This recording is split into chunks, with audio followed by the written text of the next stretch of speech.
can't seem to adapt. And somebody told me that you felt the same way since we went. Why won't you give me a call? We'll ride on those waves again. California sun. And I can wait through a storm, 'cause without you it wouldn't be the same. Last night I was dreaming out loud. California sun was making my eyes dry. Can we still make it happen? It's worth a try. Oh, and I might keep on dreaming out loud. It's a beautiful life staying under blue skies. And next year in the winter, let's give it a try. I'll keep on dreaming out loud tonight.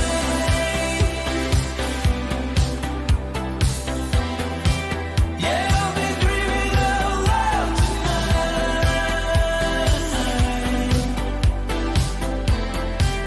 I'll keep on dreaming out loud tonight.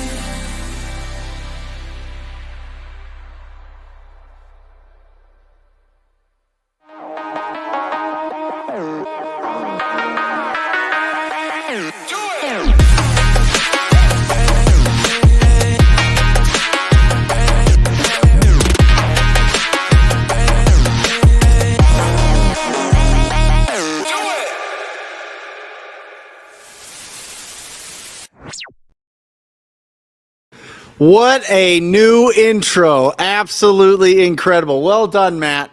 Love it. Love it. Love it. Love it.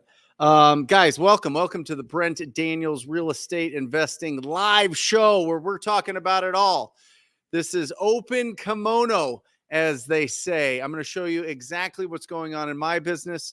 I'm going to answer whatever questions that you have, and we're going to really break down how to successfully navigate this real estate path that you're on. All right. There's a lot of different ways to do this business. There's hundreds of different techniques and strategies that you can implement. But the most important thing is to pick one and stay focused. Stay absolutely focused.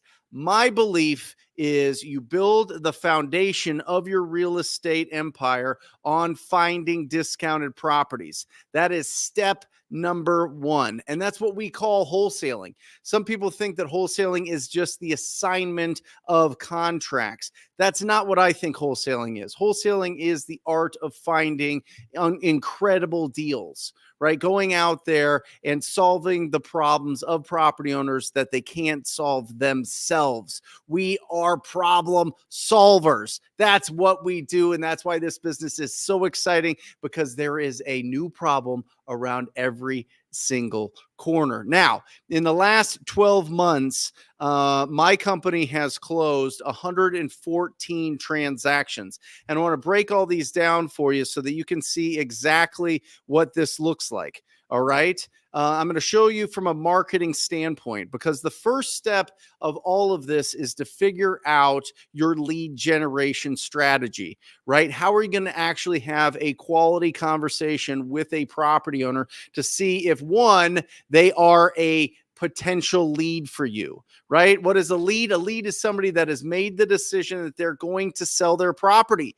If you are speaking to a property owner that has made the decision that they can sell their property, there's really a four-way stop of strategies. And that goes more into the middle part of our business. Lead generation's the initial part of our business. But the four-way stop is you can wholesale it, you can assign it, you can wholesale it, right? You can fix and flip it, or you can add it to your, you can list it, you can wholesale it, list it, flip it, or hold it, right? That's it.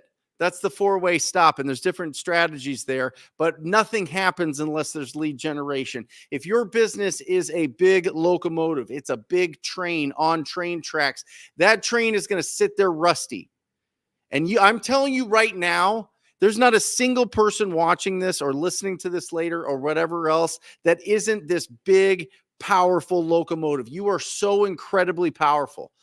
You just have to get the engines warmed up. You just got to get it flowing. You got to get it going. You got to put some fuel into that engine. And that's what leads are. Now, when it comes to leads, you really break it down into two buckets. There's inbound leads and there's outbound leads. All right. When we start out, and I'm going to break this all down on the whiteboard.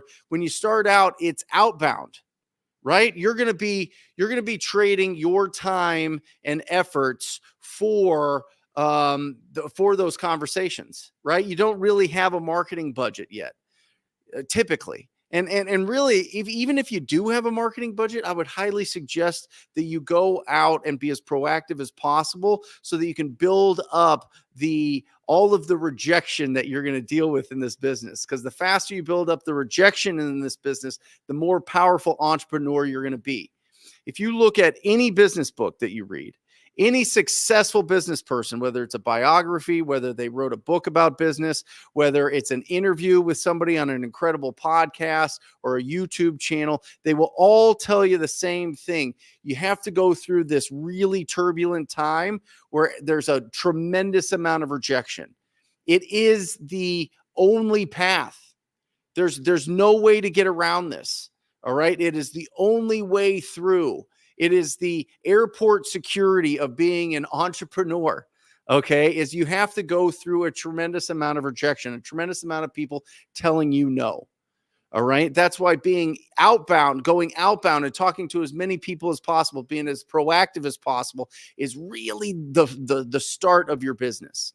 And then you can start investing into different marketing strategies. When I started out in 2012, actually 2011 is when I really started door knocking because I was flat broke. I owed a lot of money to a lot of different people and companies and lawsuits and all this mistakes that I made in my late 20s, mid to late 20s that I was making up for. I was repenting for in my early 30s. I had to go out and just be as proactive as possible. Right? It was a great foundation. Tom Kroll talks about, and my mentor who's about to be on the show and blow your face off here in about 20 minutes. But he says, rock bottom is the strongest foundation, right? Rock bottom is a strong foundation, and it allows you to go out there and do things that you never thought that you would do because you have no other choice. And so being super, super, super proactive by making cold calls, by knocking on cold doors, by sending out some text messages, all those things are being wildly proactive so that you can start and initiate those conversations and build your pipeline of leads. So when you're starting out, when you're looking at this marketing breakdown that I have, this is the last 12 months, literally the last calendar 12 months, July this year, all the way to July last year. All right. And July's not even done this year. So I'm showing you the stuff that I've got actually closed and that will close in the next 2 weeks. Right. And while you have some time, I didn't put a total here, but if you look at the income and you look at the cost, I would love for you guys to put the income and the cost in the chat here because I haven't done the math. But that would be a total on that. And I usually do, but do that for me. That would be really awesome if you guys could just get your calculator out and put the income and the cost in the chat so that we can all know what it is, so that I can know what it is selfishly. But when you're starting out, your return on investment is bananas. It should be exponential because all you're doing is you're paying your cell phone bill, maybe a couple $100. If you're using a resource like Deal Machine, you could pull your lists there. You could do your driving for dollars there, which is literally just going out into your marketplace, finding the ugliest properties, getting the contact information for the property owners and calling them. Right? You can talk to real estate agents that have listings that have been on the market over 30, 40, 90 days. You can talk to other investors that have other deals and you've got cash buyers or investors that are looking for deals. Whatever it is, it doesn't matter, but you're in your hustle season. And that really matters, hustle season, because there's a big difference between wealth and lifestyle. And we're going to get into that with Tom Kroll. It's going to be awesome. So make sure that you stick around. Also, guys, I'm going to be bringing on my acquisition manager, who's never been my new acquisition manager that started this year. Joshua is going to be on in about 45 minutes. We got Jerry Norton coming on at the top of the hour. And we've got Jesse, my internet lead provider that brought me the most amount of leads in the PPC here. So let's add this back on stage and take a look at this. Okay, guys, this is real stats, right? I've been listening to Gary Vee more, and he talks about authenticity, and he talks about like, just go out there and don't BS, just be yourself and show the failures, show the successes, show everything, show the numbers. And that way people can either turn you up or turn you off. Right. And so this is what it looks like. If you look at the last 12 months, texting was 300,000. Cold calling was 210,000. This is income for everybody that's listening and not watching. Pay-per-click was 1.64 million, 49 million. 1.649 million. There you go. TV was 355,000. Facebook was 59,000. JV referrals was 32,000, and pay per lead was 40,000. All right. So that's the income, and then the cost breakdown here. You can see how many, where all our deals are coming from, the average income per deal and the average cost per deal, and what the ROI is. So every single week, my dad, who is retired now, he's been in the aerospace industry for forever, not anywhere near real estate. He's been a corporate guy forever. He's done really well for himself. He's moved our family to Australia to get a higher level job. Then he moved to the family to Germany, got another higher level job, and then came back to Gilbert, Arizona, where really I spent most of growing up. And it's really interesting to think about, like, all the different sacrifices that he went through. And I had no idea about it. He's not an entrepreneur. He's not built that way. He was just an ambitious corporate guy. And anyway, he's my CFO, and he puts together this report every single week for me. This is critical that you look at. Is it critical when you're starting out and you're just making a ton of calls and talking to a bunch of people? No. But once you start increasing your marketing budget, your ROI on your marketing budget will make or break your business. I talk about it all the time on this show, guys. You need it to be at 4+. 4+. The only one, well, there's two. The only two that I would say, maybe three different marketing channels that's not going to really show you a huge ROI are going to be TV, radio, and billboards. But that builds brand, which is a whole different conversation. And this is something that I'm really focusing on the back half of 2024, going into 2025, is building a really strong brand here locally in the Metro Phoenix area. All right. But if you look at this, you can see, obviously, from all of this to us now and to my team is inbound leads, right? Because we're not doing the outbound ourselves. All of my acquisition managers are now just getting all these leads. They're following up with these leads. They're setting appointments, getting them closed, right? Let me show you what my team looks like. Here's my business structure. Okay. You can see that's me at the top. Right? CEO. Did anybody do the math yet? No, nobody's done the math yet. All right. Maybe you guys are driving or doing something else, but we'll figure it out. Alejandro, will you do the math on it? So there's me at the top, and then there's four main sections there: marketing, sales, exit strategy / disposition, and operations. All right. If you look there, the marketing part is the biggest. Okay. It is the biggest part. Isn't that interesting? Cold calling. I had Fran and Carmen for years and years and years and years. We had slimmed that down now this year to put more of our efforts into the web leads and TV and more brand building and getting these faster leads in. And I'll explain it in just a second. But you can see Jackie's my lead manager there, and she's in charge of the cold calling team, which is 2 people, the texting team, which is 2 people. We no longer are doing text, by the way, no longer doing it. My pay-per-click, Jesse, who's going to be on the show in in about an hour and 45 minutes. So you definitely want to check that out. He's the best of the best in the country at getting internet leads. TV, I was running it with a company called 10X, a phenomenal company. But now I've transitioned to a local company, and there's some reasons for that. And then pay per lead, we do that through property leads. So that's that whole marketing section there. The sales side, I've got Chad, Ryan, and Joshua. And then I've got Adrian and Darian, and Adrian and Darian are under Chad. Chad, let me break this down. Chad is my junior acquisition manager. His role is he takes all the inbound leads. He's answering the calls and he is qualifying them. And then he's setting appointments for Joshua and Ryan. Now, if Chad's on a call, then it round robins, all the inbound leads round robin to Ryan and Joshua. Okay. And then if they aren't answering, it goes to Adrian and Darian. Adrian and Darian are the cleanup crew. They take all of our old leads, all of our dead leads, and they go in and they make sure. There we go. Tori put it in there. 2.649 million in the last 12 months. Boom. And the cost was $758,542. I want that cost to be up.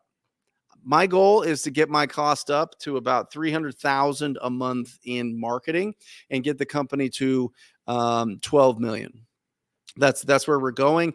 I know people that are there and they're giving me incredible guidance and I'm following it. So it's always a lot easier if you get mentorship from people that are already where you want to be, right? And so anyway, Chad and Adrian and Darian are really warming up leads for Ryan and Joshua to go and close. My philosophy is this: if you're doing business in your own town, which is the strategy that I like the best. I don't like the nationwide strategy. I think it's interesting. I think it's effective. But I feel like you can't build a brand, which means you're constantly on the marketing treadmill, and which we all are sort of. But you're constantly your business is ebbing and flowing based on your ability to get inbound leads from around the country for cheap. Pay-per lead, pay-per-click, whatever it is. It's one of those things that you're buying leads essentially throughout the country. You're switching strategies all the time. I don't want to do that. I want to build a really strong, effective brand here locally that maybe I exit out of someday. That's what I'm thinking. Anyway, you go to the exit strategy in Dispo. You've got Jeremy, who is my disposition manager. He's the best of the best. Jeremy Thornburg, absolute prodigy at Dispo, evaluating properties, coming up with strategy. And then we've got Stacy, who is our real estate agent. Stacy is getting a tremendous amount of listing appointments every single week. If you are a real estate agent watching this and you love being a real estate agent, you want to stay a real estate agent, I would highly suggest you call up and you do whatever you can to call anybody that has TV ads and is running a lot of pay-per-click in your marketing place. You could literally Google sell my house fast, go call those companies and say, I will do anything to get your listings. Let me be your second choice. Let me be your third choice. You will make an absolute fortune. As things are transitioning for real estate agents right now, and you've got all of these big time investors out there spending a tremendous amount of money on leads, a good majority of those leads are people that want retail, but they also want to sell. And so it's a phenomenal relationship. Then you've got Jackie, who is, again, Jackie's my lead manager. She's also doing she's also in charge of operations. And then I've got Aaron, who is our full-time transaction coordinator, who is also married to Chad. So look at that. I've got now with the cold calling, just Fran. So I've got Jackie, I've got Fran, I've got Chad, I've got Ryan, I've got Joshua, I've got Adrian. By the way, Adrian and Darian are hourly and they live in Costa Rica. I don't remember what they get. They get, I think, $15 an hour. I've got Jeremy. Stacy is not on payroll. Stacy just works off of commission. and Aaron. That's 9 people. 9 people for 2.6 million. And with this, we're not even at capacity. We're at like 40% capacity.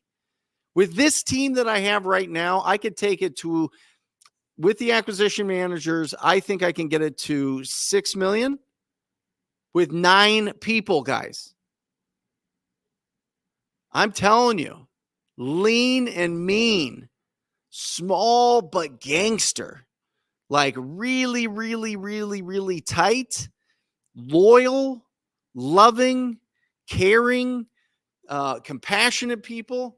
That's who you want on your team. That's how you build this business. And that's how you keep profitability at 40 to 50% profitability, depending on what year, right? I'm just showing you the blueprint here of what it looks like for my business. But going back, I can't do that. You cannot have a team this size if you're doing outbound leads. Can't, because of this right here. Because of this right here. Matt, you ready for me to go to the whiteboard? All right. So cold call leads, text leads.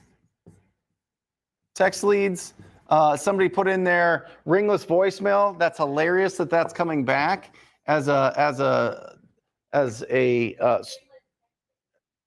ringless texting is what Alejandro's telling me. I don't know what that means. I don't know what ringless texting is. I think he means voicemail. But this right here, guys, you're going to go anywhere from 80 to 100 leads per deal for all of these. For PPC, PPL, direct mail, any of these inbound TV is even less. But this is about 15 to 20 leads per deal. Right? It's a fraction. It's a fraction of the amount of leads. You need more horsepower if you have this many leads. But if you have this many leads, one, and by the way, let me make a factor here. This is 100 days to be paid. Let that sink in. You've got 70 days of follow-up. 70 days before they make a decision, 30 days to close that. Here, 30 days. This is average. This is what's going on in my business. This isn't like theory. This is real life. 30 days to be paid. Do you know what the average follow-up is? 2 days. Woo! 2 days, baby. That's what I'm talking about. But when we start, this is where we're at. This is the hardest part when we're getting started. I know that we have a lot of people here working on their first few deals, right? Building up their momentum. This right here is the make or break. I say it all the time on here. This is the make or break of consistently building up your pipeline of leads for 90 days, 70 days for sure. But it's 100 days, and then you start closing your deals. And then they start closing, and then they start closing, and then they start closing. But the goal is to be able to get into this section of your lead generation strategy so that the speed to lead and the speed to get paid is faster, and you can close more. You can close more deals faster with less people. Is your profitability going to go down 1,000%? Not 1,000%. I don't mean like an actual 1,000%. Yes. The answer is yes. That's what I meant by 1,000%. Your profitability, when you're just making calls with your cell phone, a couple $100, and you make 25 grand a deal, you're like at 98% profitability in your business. It's fantastic. You could stay there your whole life. You can literally, I know people that all they do is they make some calls. They close 1 or 2 deals a month. They make anywhere from $20,000 to $40,000 a month. It costs them maybe $1,000, and they're living their life. They love it. They love it. But these are the people that are more self-employed. These are the people that love being in complete control. They don't want to take the risk of delegation. Delegation is a risk because as soon as you get your hands off of it, there's going to be more costs. There's going to be more turbulence. There's going to be more challenges. You're going to have to hire the right people. It's the whole thing, right? But some people just stay on the court.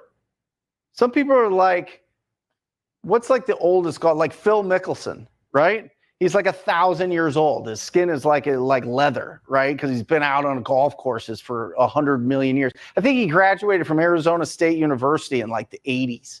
You know what I mean? Like it's bananas, right? He's been playing forever, but he's just out there just collecting checks. He loves it. He loves the game. He loves getting out there. He loves doing all those things, right?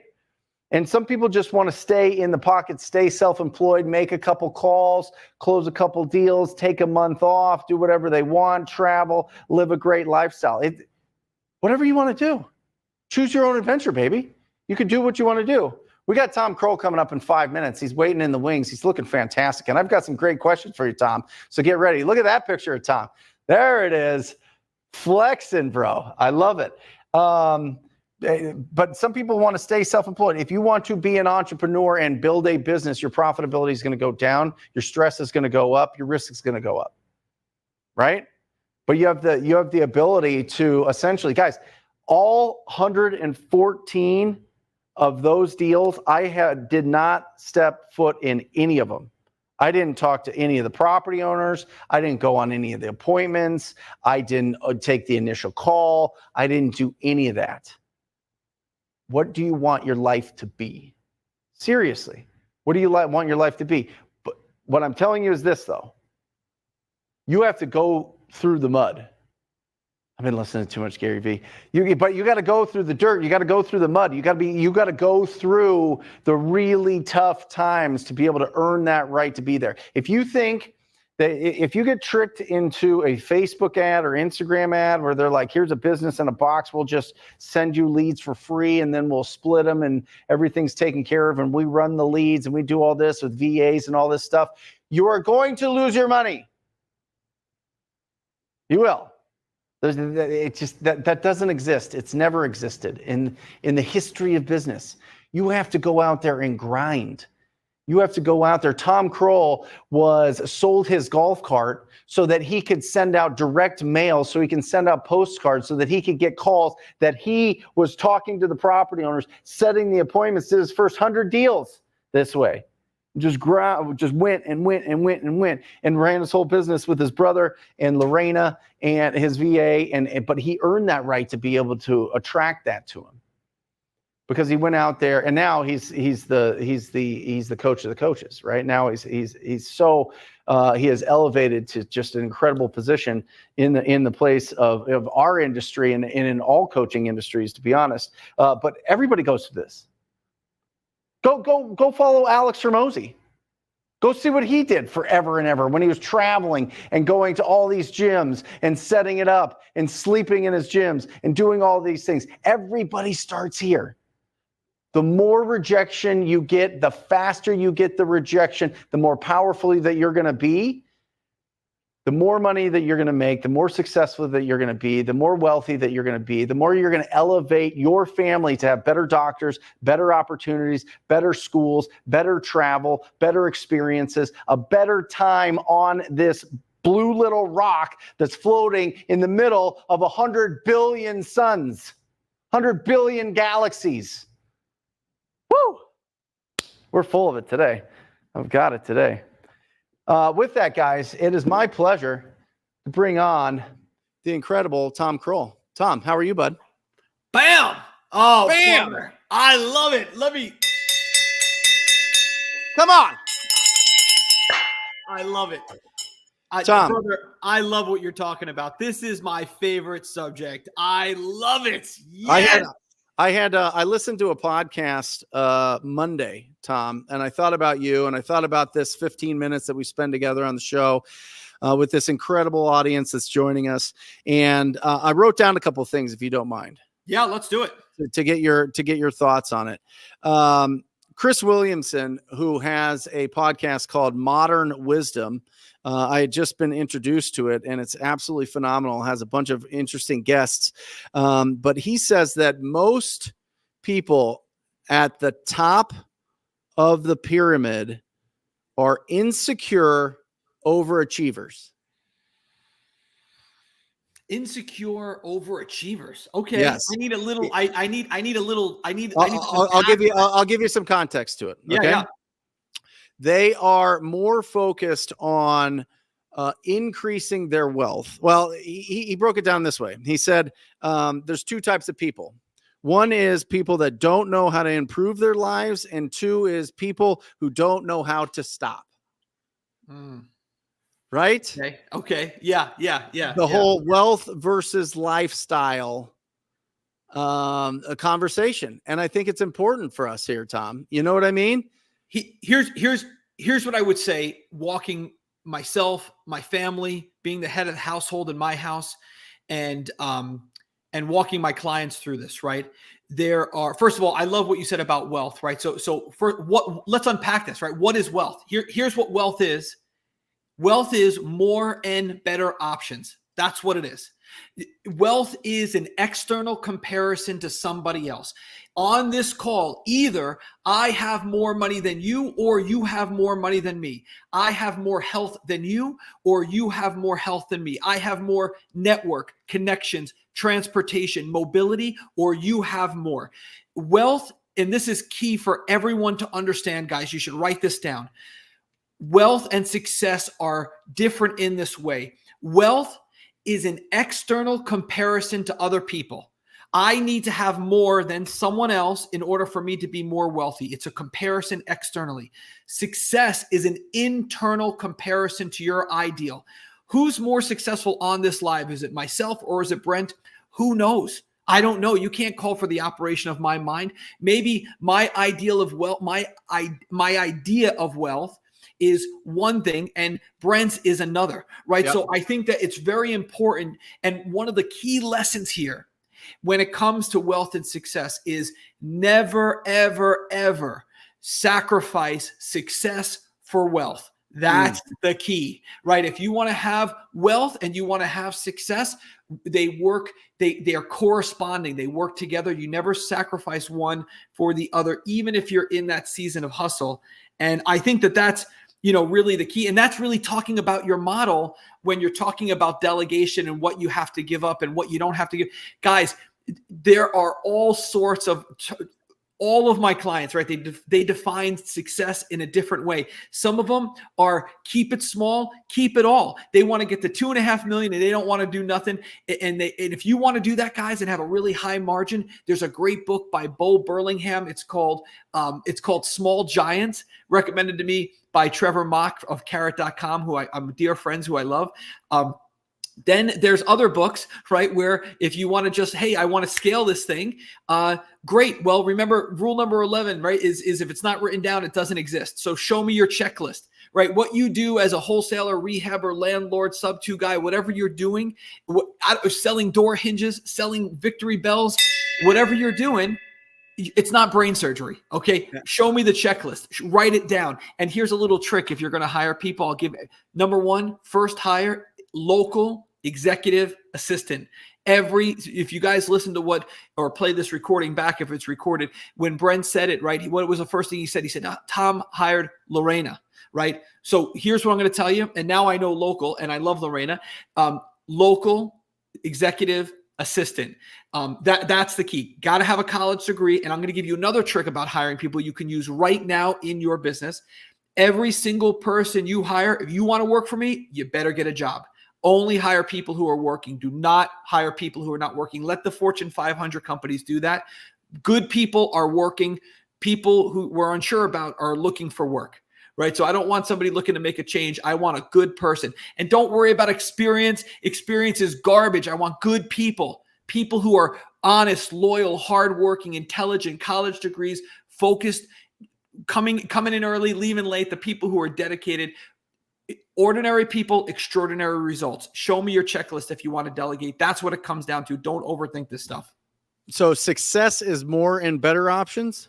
Wealth is more and better options. Wealth. Wealth is more. All wealthy people, all the time, in every situation, and situations can change. Somebody write that in the chat, by the way. Let's keep this in this forever, as long as YouTube is on some sort of, Amazon hosted server. There you go. Yeah. Wealth is more and better options. So if you look throughout history and you say, why do I, and I tell my clients, I just had someone just return a car, actually, a $1,500 a month payment. Why, right? How does it work? Look throughout history. Wealthy people always have more options, and their options are better. People who are struggling financially, they have far fewer options, and all those options, they kind of stink, right? It's a different thing from success. Success is how close you are to your ideal, right? So whatever that is, Donald Trump will teach us that the number one predictor of success is your ability to handle pressure. So normally when we see people who describe themselves as being successful, they're right at that, what Robert Kiyosaki calls the red line, right, of the ability to handle pressure, right? So they found that balance in their life of right where they're not, too uncomfortable, but they're just uncomfortable enough. And I think if you look at this stuff the right way, you can really build intentionally from day one a business that you run instead of a business that runs you. And that's really the key. Love it. You, one of your mentors, Orrin Woodward, right? Yeah. He's 100 million plus, right? Way plus. Yeah. Way plus. Yeah. We actually stayed at his estate, which is this, just imagine Florida. I don't know what was it, like 6 acres. His guest house was 6,000 square feet, right? His main house was something ridiculous. What do you think? Why not go that big, Tom? You personally, you know what I mean? Like, we talk about wealth versus lifestyle, right? I assume for Orrin to get to that point, there was a very big, long hustle season for him, right? Oh yeah. Yeah. Well, I think when you see somebody like that, and somebody like that, and you go to church with somebody like that, and you have conversations with somebody like that, doesn't it, like, you know what I mean? Doesn't it make you just go, oh my gosh, I got to do this. I got to get, I got to go crazy. I got to get my lifestyle into something that is, is that the comparison thing again comes into effect. You know what I mean? How do you deal with that? And what are your thoughts of that? Maybe you are. I don't know. Yeah, I think, I think, well, first of all, with Orrin, what a sweetheart, what a good man. I love him. Great man.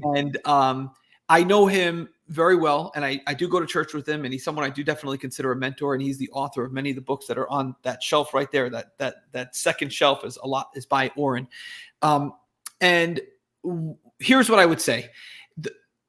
The number one principle at play here is build the company that you want to build, right? I think that you can be inspired by these guys, but I know Orrin's story, and I know him very well, and I know some stuff. You're going to have to, everyone sees. I remember the first time I went to his home, and I walked up the staircase, and his office kind of looks like Ryan Holiday's bookstore in Texas, if anybody knows Ryan Holiday, the Stoic author.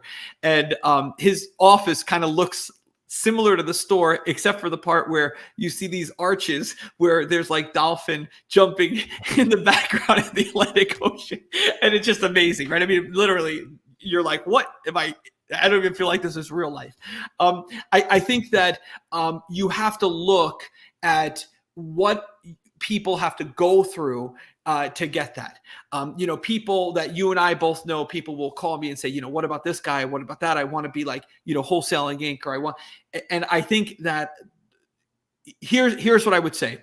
Have a clear vision, right? If you say, Tom, take your 200 clients, the 200 students, right, that you've had, and these are your top 200 people that you've ever coached, the 200 people who are doing the best. What are some of the common threads that you see amongst these people, right? Number one, they all have a clear vision, right? My 10-year-old daughter, Lily, I can put any one of them. I could put them right now with Brent Daniels. I could fly Lily to Arizona, and she would say, Brent, what do you do? And I can guarantee you that my daughter can see the vision of what Brent has, right? So that's number one. All their oars are rowing in the same direction every single time, right? So the number one thing that I would suggest is, if you have a vision of what you want, the mansion, the house, the yacht, the car, the whatever, maybe for some people it's $5 million in the S&P 500 and just living off the dividends, which I can totally appreciate. So what I would say is this, right? Have total clarity, because the people who I see, if you say, Tom, tell me about the people who struggle, who they're instead of being on a crew team, the boat's kind of like making circles on the water and they're all working hard and sweating, but they're not really getting to the destination. All of their oars are rowing in different directions at different times. They're doing what I call a cash grab, right? It's like, what can I do just today to make money? It's a good they don't understand the difference between an opportunity and a distraction. Guys, if there's one thing I can share about these successful people, you have to, and guys should write this down. Distractions make money. If they didn't make money, they wouldn't be distracting so many entrepreneurs. Take money off the table and ask yourself, is this thing appropriate? Is it congruent with my vision? Like everybody's looking for these complicated business ideas and structures and tactics and strategies. The old rules are the good rules. These are the proven, time-tested.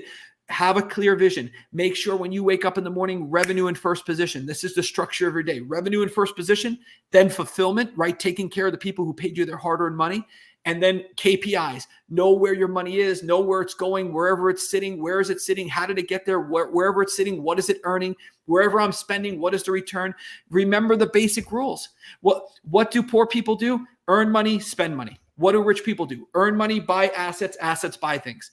Like simple, easy peasy, lemon squeezy. I mean, again and again and again, right? Why don't rich people buy new cars? Why don't rich people finance a car? Why don't rich people lease a car? I mean, you just brought up somebody who was on my team who is very well off, right? And I could tell you they drive like a 2017, I don't even know what it is. I don't even know what it is. So, it's like, and my brother Todd, right? He's driving around that same Hummer from 2009, right? With, I don't X amount, numbers of miles on it. So I think the idea here is just know what success is, know what wealth is. Actually anybody, I have what I do with all of my clients, 50, 20, 25, 5, right? That's the number one way to make sure as you're in this season of hustle that you're saving your money. 50, 20, 25, 5 is just 50% real estate, 20% S&P 500, 20% cash, 5% physical gold, and 5% high risk, high return, right? So something like Bitcoin, which is where I put mine, and Ethereum. If anybody wants that breakdown of what I do, just find me on Facebook. You can DM me. I started a little email chain. So DM me your email address and I'll include you on those weekly instructions on what to do with your cash. But this stuff is easy, brother. This is like, everyone overthinks it. They get distracted. They chase cash. They want to feed their ego. They care about what other people think about them. So they buy some new X, Y, and Z car. And they feel good for a second, and then they crash, and then they buy again. Most of you guys who are listening, I'm going to tell you right now, if you're not hitting your keys, your goals, you're either distracted or you're a hyper spender. And I know that's hard to hear, but I'm telling you, when I get a hold of your finances, that is good. You're going to cut that out right now. I can tell you, there's no doubt about it. So, I mean, business is easy. It's such a beautiful life if you do it the right way, but there's the problem with entrepreneurship is you're not answering to anybody except for yourself. And there's so many traps because you have big cash paydays, and you want a little trick, guys. Here's what to do. Never, ever, ever speak in gross. Speak and think in net. Speak and think in net. That's the key. Tom, it looks like your office is being attacked by new books all the time. Every time we have you on, there's new books. They're kind of starting to crawl across your desk and behind you. You're gonna have them up on the top of your I got them everywhere. I've got Murphy bed there. Books and books. I got it. Keeps going. Yeah, it just keeps. Why? What does it do to your? Literally, what does it do to your brain? Oh, brother. If anything ever, God forbid, happens to me, and anybody listening, if I can just help one person, if this is the only thing that you ever learn, that I ever have the opportunity to share with you, guys, I am telling you, throughout history, there is not a single dissenting opinion. This has been used to keep people down. It's been held back from people to intentionally indenture them. I am telling you, when you read, I had never read. I'm not a good reader. When I was in school, I barely graduated high school. Don't even ask me what I had to go through to graduate high school, because it's an embarrassing story. And then I went to college and I was kicked out almost immediately for getting my girlfriend at the time, Julie, pregnant, who our son Logan attended our wedding. And I just never read. I just started working and spending and earning and spending and earning and spending. And I was broke. And finally, my brother paid for me to go to a Sean Terry conference in Atlanta. And what I know, that was the first time I ever noticed this, was every single person who was where I wanted to be, they were talking about reading books, recommending books. That's where I found Rhinoceros Success, was through Sean Terry. That's where I found Edwin Gaines' The Four Spiritual Laws of Prosperity, one of my favorite books of all time. And I made a commitment right then. I had never read a single book except for Dr. Dolittle in junior high. Was the only book I had ever read cover to cover in my whole entire history on this planet. And I made a commitment right there. I was going to start reading 8 pages per day. And I will tell you, I understand your brain is an organ and it's not a muscle, but it's a muscle. And when you read, you build neurons, you build connections, you're sharper, your recall is faster, you make connections, you understand. With all of my clients, some of my clients are in real estate, some of them sell, they're fractional CMOs, they're CFOs, they have a CPA firm, they're marketing companies, they're real estate companies, they're coaching companies. It doesn't matter. I don't care if you sell victory bells, door hinges, light bulbs, or houses. What you start to see is it's all the same. It's all comes down to simple principles. And the only way you do that is because your brain, and I mean, there's so much people talk about generational wealth. You think leaving your kids money is generational wealth, and all this infinite banking, whatever the heck that means? If I want to do what the Rockefellers did, if they did today what they did back then, they'd all be in prison, right? Infinite banking is not generational wealth. Your kids watching you read a book, that's generational wealth. That's generational wealth. These kids who come from parents. Come on, Tom. I mean, it's so easy, but everybody overthinks about it. Guys, if this is the only thing you ever learn from me, you can go to coachinginc.com/21 books. Those are the 21 books every single entrepreneur should be reading. It's the best of the best. I mean, look at these books like The E-Myth. I mean, every page is highlighted in under this, guys, put note cards and put sticky notes inside and just write and just keep a list of, I mean, every page I open up, what is your product, guys? What is your product? It's not houses. It's not real estate. It's not victory, but your product is your business. That's what I learned from this book.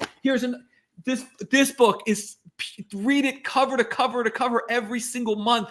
This book is, he says to the hedge fund manager, makes more money in one day. They're at a party, right? And the hedge fund manager makes more money in one day than the author of this famous book, I think it was Catcher in the Rye, made in like 10 years. And the one guy says at the party on Long Island, he says, how do you feel that this hedge fund manager made more money in one day than you made for that book that you sold over a decade? And he said, I have something the hedge fund manager will never have. I have enough. It's gold. These books are gold. This is another one. If you're just starting, Dream First. Elaine Bennett, Dream First, Details Later. Guys, every single page is full. These people are sitting here. They've gone before us. They know the rules. They will tell you the rules. You can sit with them and you can read it and you can get all this knowledge. I mean, your life can be so much better. Can you imagine if you just went all in and you said, I am going to do this, or I'm going to die trying, and I'm going to get that next deal, or I'm going to get my first deal. And if I've had over 5,000 clients, I've never had a client die. And I'm telling you, you don't understand how powerful you actually are. You're made in his image. You can move mountains if you just put all of your time, energy, focus, revenue, energy, all of that attention into one single thing. Just doggedly wake up at 4:30 in the morning and just go and just do the right thing.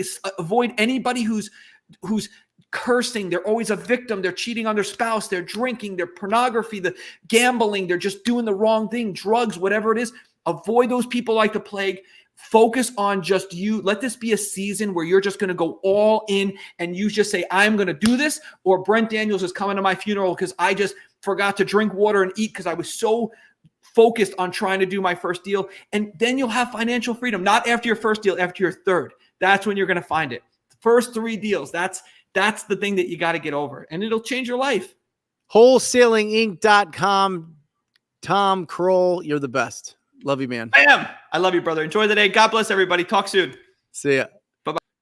Guys, go check that out. If we can, Alejandro or Matt, put in that Wholesaling Inc. I mean, the coachinginc.com/21 books into the chat so that people watching this later can just go and click on that and get right to it and start putting all of that unbelievable experience into your brain. I mean, think about that. We get the opportunity to study whatever we want. And most people don't study anything because we want escapism. We want entertainment. We want to spend, countless hours going over the greatest TV shows or movies or whatever else, while the people that make all those things are reading books,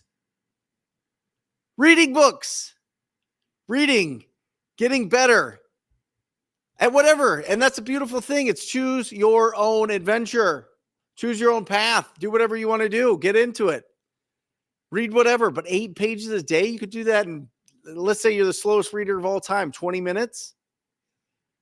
You read for an hour a day. I'm telling you, it is like, if you read an hour a day as an entrepreneur, it is impossible to not be a millionaire. It's impossible to not be a millionaire within 7 years. If you read an hour every single day, impossible. I'm just telling you. Yeah, absolutely impossible. It'll keep you focused. It'll keep you putting the right things in your brain. It's going to keep you not just, again, escapism. Escapism is everything. Escapism is TikTok. Escapism is, which is great. I love it. I do. After I read, after I work out, after I spend time with the family. You know what I mean? After I've closed 3 deals today, whatever it is, right? Like, it's a lot better. And there's always like this debt that we feel when we wake up, right? There's a debt that we feel that we have to pay every single day, that we have to be productive, that we have to do a certain amount of things every single day to get it done. And then all of a sudden we're like, oh, this debt is too much. I'm going to just escape. I'm going to just open up this app. I'm going to go see what's going on Instagram. I'm going to go see what's going on with news. Oh my gosh. That'll suck you down into a rabbit hole that'll stop you. And then nothing happens. Get your 8 pages in, get your work in. You want to do whatever you want. You want to escape. You want to do that stuff. Great. Get your work done first. That's the only way it works. It's the only way it works. You want to watch that, the Olympics all day. You want to watch USA basketball. You want to watch baseball or football or whatever it is. Great. There's a reason why the NFL's on Sundays. You guys know that, right? There's a reason that the biggest sport in the country is on Sundays only. Well, not only. There's some Thursday games and Monday games and shit, but the majority of the games are on Sundays because people feel like they deserve it and they can sit down for 4 hours to do it. Let's give some stuff away. Hondra, are we sending out these Trapper Keepers? I feel like you're not sending these Trapper Keepers to people. Are you sending them out? Okay, good. Awesome, guys. Let's this part of the show is sending. By the way, if you win one of these things, make sure that you follow the instructions that Alejandra sends you so that she can send you this stuff. But today the top is, and I'll include these here, a great book here, right here by our great friend Henry Washington, Real Estate Deal Maker, right here. Absolutely phenomenal. We'll send you this book. We'll send you the TTP Master Lead Sheet Pad. It's got all these lead sheets on here so that as you're speaking with the property owners, you could fill all that out. And we'll put it all in this 1980s, 90s, maybe 90s, Matt, Trapper Keeper here. This one's cool. It's kind of got like different, I don't know, futuristic leopard hybrid, mutant leopard print, cool thing that you can just keep all your cool notes in, and you can put a notepad in here as you're watching the show or other things on the YouTube channel. Start filling out, taking some notes. Boom, you can keep it all there. People be like, wow, why are you so cool? Oh my gosh, you're so old school. Wow, you're so hip. And you will be hip. The second, so that'll be the top row of balloons. The second will be the classic TTP, Talk to People shirt. I initially wore this to a Wholesaling Inc. event in April of 2017. And this is just a business philosophy to make sure that we all boil down that this business is all about talking to people. Entrepreneurship is all talking to people. We are not in the industrial age. We're not in the information age. We're in the social age. Talk to people. And then the last row is the Rhino hoodie. Very comfortable. I know it's a bazillion degrees, but it won't always be, right? I know that the earth is getting warmer, but there's cold times too. That's why this feels great. And you can wear it on airplanes. There you go. They crank the air down on those because, you know, the air outside of an airplane is like whatever, -30 or something. I don't know. I'm not a meteorologist. Here we go. I'm going to go way back here because it's been too easy. What should we go for? In the chat, what should we go for? Should we go for orange, white, or the black balloons there? The Wholesaling Inc. colors. I don't know. I'm going to just throw and see what happens. All right.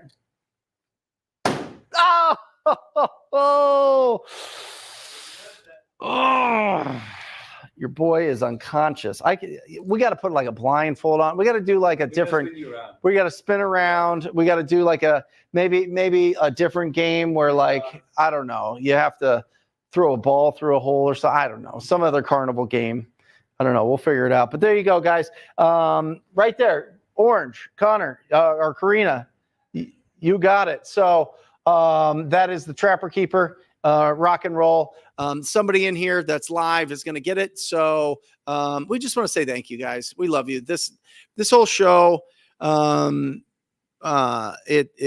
put a lot of love and a lot of attention into it, and you're going to see a lot of repeating things because sometimes, at least for me, when I learn something, I don't hear it the first time. It takes a few times till I really understand it, and then I really don't. I mean, from a psychological standpoint, if you look at some of the studies, you usually have to hear things like anywhere from 12 to 20 times before it really sinks in. Some things are just lightning to your brain. It makes sense, and you're just like, okay, that's awesome. I'm going to start implementing that. But sometimes you need some convincing. Sometimes you need to hear it over and over and over again, and that's why you're going to see a lot of the common themes. But these are principles that work, principles that have worked at least for the last 20 years.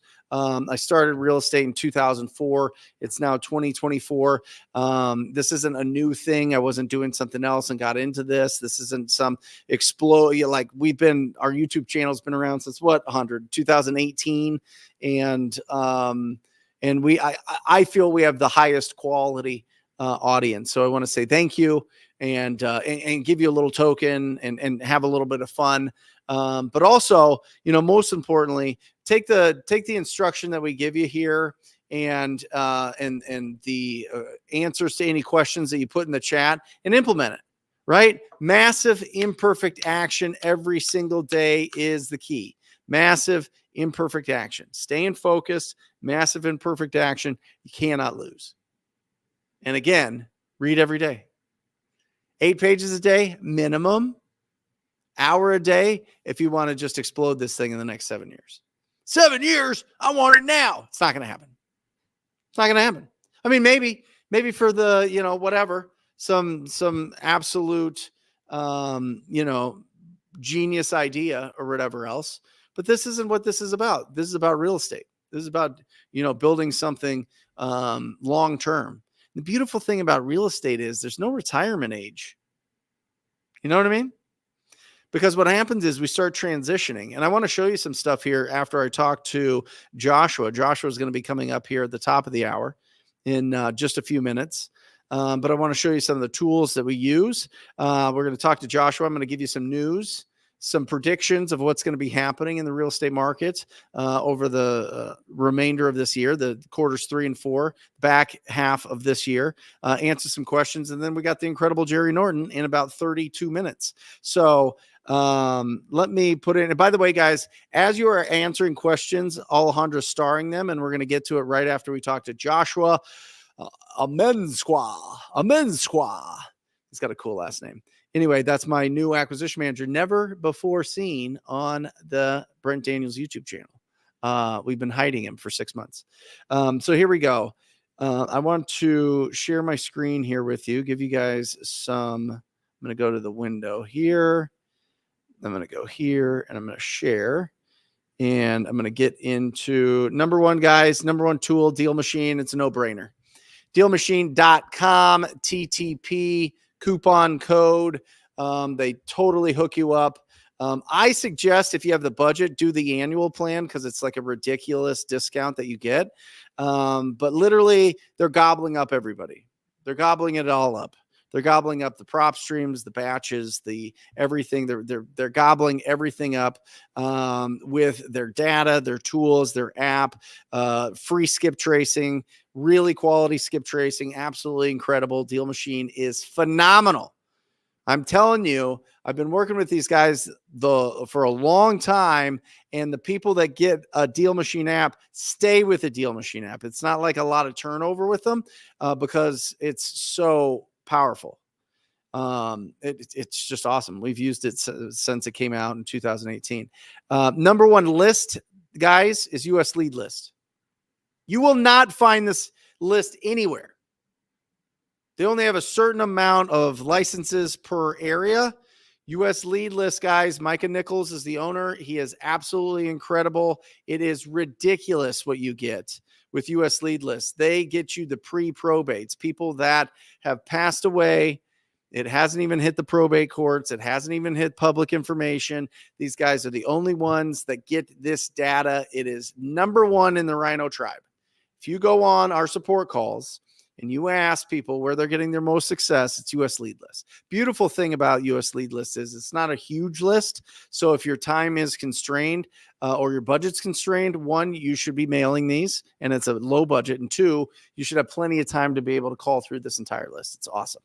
All right. Next is for PPL, paper leads. This has taken the country by storm. TTPleads.com, TTPleads.com. That is our portal, our affiliate portal for property leads. If you don't want to go through us, just go to propertyleads.com, I guess. But TTPleads.com and really, really, really solid. You can go, if you want to go on the outskirts, you can get leads for like $25-$50 a lead. In our markets, it's like $400-$500 a lead. So just depends on where you're at, where your budget's at. It's really, really, really solid to start building the momentum of inbound leads. All right. Inbound leads. Next is my boy, Rich Wonders. He's absolutely fantastic. He's my neighbor here in Phoenix. He's got one of the biggest hearts in real estate. I've never heard anything about him treating anybody unfairly. NovationJV.com.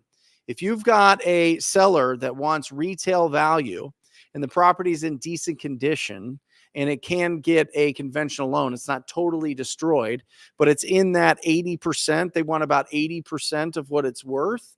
Novations are taken off. I mean, novations are kind of like what wholesaling was in 2015, 16, 17, in my opinion. I think it's a great tool in the toolbox. We've recently are doing 2 of them.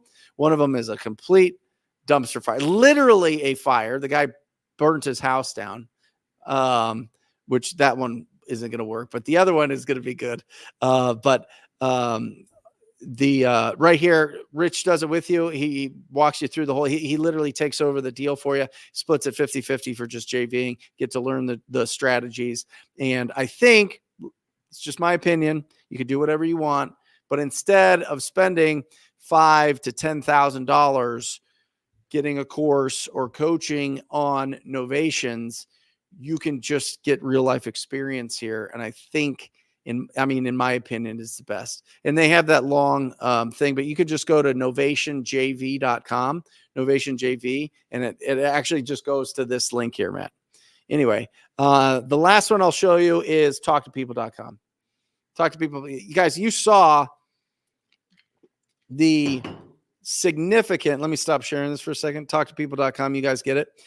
You saw the significant difference in the breakdown of our marketing right there. You can see PPC is by far and away more than any others. All the rest of them equal about $1 million. And PPC is at 1.6. What I will say is, and we'll have Jesse, my PPC guy, who runs the Talk to People. He's the brains behind that. But I transition TTP, Talk to People, from cold calling to pay-per-click, because at this point in my business, the inbound is so much more critical than the outbound. It's so much more efficient. I don't have to have as many people on my team. The deals are a lot faster. The speed of income is a lot faster. And that's a transition that happens over time. It's almost like this hockey stick that goes, you start really with cold calls and texts and everything, and then you get into marketing. And that's where you go. And in my opinion, and this is something that was really interesting, and not even my opinion, this is something that was Robert Wensley, who owns Investor Lift, who works with the highest and the biggest wholesalers around the country. It's not even close. He is firmly, I had a conversation with him while I'm driving up the mountains to my cabin in Flagstaff. And he said, you know what, Brent, if people figure out that they should just focus on the sales aspect and their exit strategy and not worrying about the marketing side and just leave the marketing to the marketing experts, that's the top 1% of real estate investors. That's the top 1% of the real estate wholesalers and flippers, the people that let other people do. Why do you think there's cash buyers? Why do you think that there is all these investors, fix and flip and portfolio buyers that rely on us to find them their deals? Well, if you go and try to figure out pay-per-click, good luck. Google changes on a monthly basis. You need absolute freakazoids that are obsessed with how to find deals online and how to bid for you and how to go with the right keywords. It is something that we should not be focusing on. It should be something that we put it in the hands of other people. If you want that, talktopeople.com. With that, it is my pleasure to bring on to the stage Joshua. Hey. Good to see you. Good to see you, brother. How are we looking? What are we locking up this week? I've got a lot going on this week. Okay. I locked up Sun City on Monday. Yep. I've got a bunch of irons in the fire all over town. I was out in Gilbert yesterday. I was in Phoenix last night. That lead was terrible, but there's always something to work on. Always revenue to be made. Let me ask you this, guys. By the way, this is the first time Joshua's ever been on the show. Give him some love in the chat. Guys, we've got incredible people that are watching live. Make sure that you give some love to Joshua, make him feel welcome here so that he comes back and shares some of his experience. What makes a terrible appointment? Well, this guy he's got his house listed and he said, I got to fire the realtor today. I got to get this house sold quick. So it sounds really good on the phone, but it turns out he was holding some cards close to his chest. He has no equity. Zero equity, okay. 10,000 in equity. So, it was in and out, 5 minutes. I still built some rapport and I let him know what other, things I'd suggest that he goes and does, maybe hire a new realtor, maybe look to turn it into a rental, maybe find somebody that will buy the loan out from him directly. I gave him some ideas. That's a service that I always try to provide. I don't like to just say, hey, this doesn't work for me, I'm out of here. That's not the way we do things. That's really interesting. So you've been with us 6 months now. Did you approach him at all about taking over the loan in a sub-2 type of fashion? I did. He wasn't interested because he's headed back to Rwanda. He does some medical work, and I talked to him about that idea, but he basically said he's already had someone pitch that to him, and it just doesn't work. Just because he just doesn't want he doesn't want the responsibility of having the loan on his credit, or what? Well, he doesn't want to have any ties back to the States at this time. He comes here for 10 years, then he's going to go home for a couple years. And while he's home, he just doesn't want to have that in the back of his mind. What's going on here? What seedy stuff is going on in the background that I don't know about. He just doesn't want that stress or that pressure. Do you think it's better to go on more appointments that maybe they are holding some cards close to their chest, or do you think that you should have done something different on that to where you're not even going on that appointment at all? This particular one, I probably wouldn't have gone on this appointment had I, the way that we do things is we have people sometimes that set appointments for us, right? It's always nice to be able to make that first initial call and say, hey, I've got you on my calendar for this time. Tell me a little bit about the situation. Unfortunately, with this one, I didn't have that opportunity. The appointment was set. The motivation sounded like it was there. I sent him a text and said, hey, I'm on the way. I knew I was going to be in rush hour. I didn't want to be dealing with a phone in rush hour. But generally speaking, I try to get out on any appointment that there's motivation, because you just never know. You just never know what can come of it. What's the biggest deal that you've done so far this year? We did 100,000 on Mesa. Nice. Remind me of that one? That was the deal where there was a divorce going on and they wanted to go their separate ways. Husband was headed back to the reservation near here. Wife was taking the 2 kids. They wanted 50,000, or I don't remember what the numbers came out to, but they wanted to split it. They had a set number that they wanted to be at. And my spidey senses tingled so fast on that one. I had him on the phone and he said, look, I just want to net 100,000. Or I just need a sales price of 100,000 or something like that.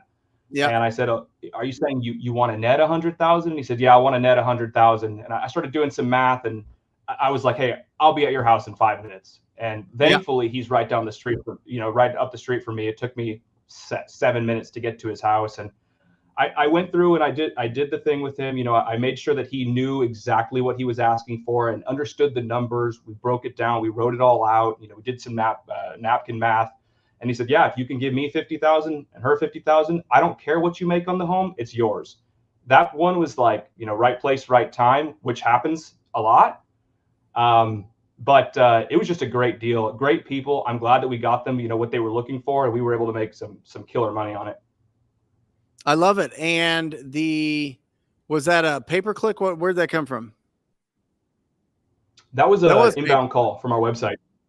Yeah. Yeah. Did you answer it live? I took that one live. Yeah. Came in at like 1 o'clock on a Wednesday. What time? It's so important. You got to take the calls live. You got to take them live, and you got to hit the PPCs within, try to get them within 60 seconds, 90 seconds if you can. I say 30. Because they're in that emotional state. They're filling something out. They're on the phone. They're ready to give you the information. You have to be ready to hear it and act. Yeah. Not only that, but there is something, there is built in trust when people answer the phone live, and it's the actual person that's going to show up. It's the actual person you're going to deal with. We are programmed as, I don't know, just in society, that when we make a call to a company, we think it's going to be an answering service. We think it's going to be somebody that maybe can't give us answers right away or have an in-depth conversation right away. So we make a huge effort, huge. It's number one that the person that's on the phone is going to be one of our acquisition team. It's going to be Chad. It's going to be you. It's going to be Ryan. And then if all three of you guys are out and about doing stuff or on the phone, then it falls to Adrian and Darian. And then it'll even go to Jackie as like the 6th line of defense, guys. I am telling you, when you have inbound leads, and that's why it's so important to understand when you're starting in this business, it's outbound, right? It's you doing it on your schedule because you're able to have those conversations in the time that you have set aside for this business, that you've time blocked for your business.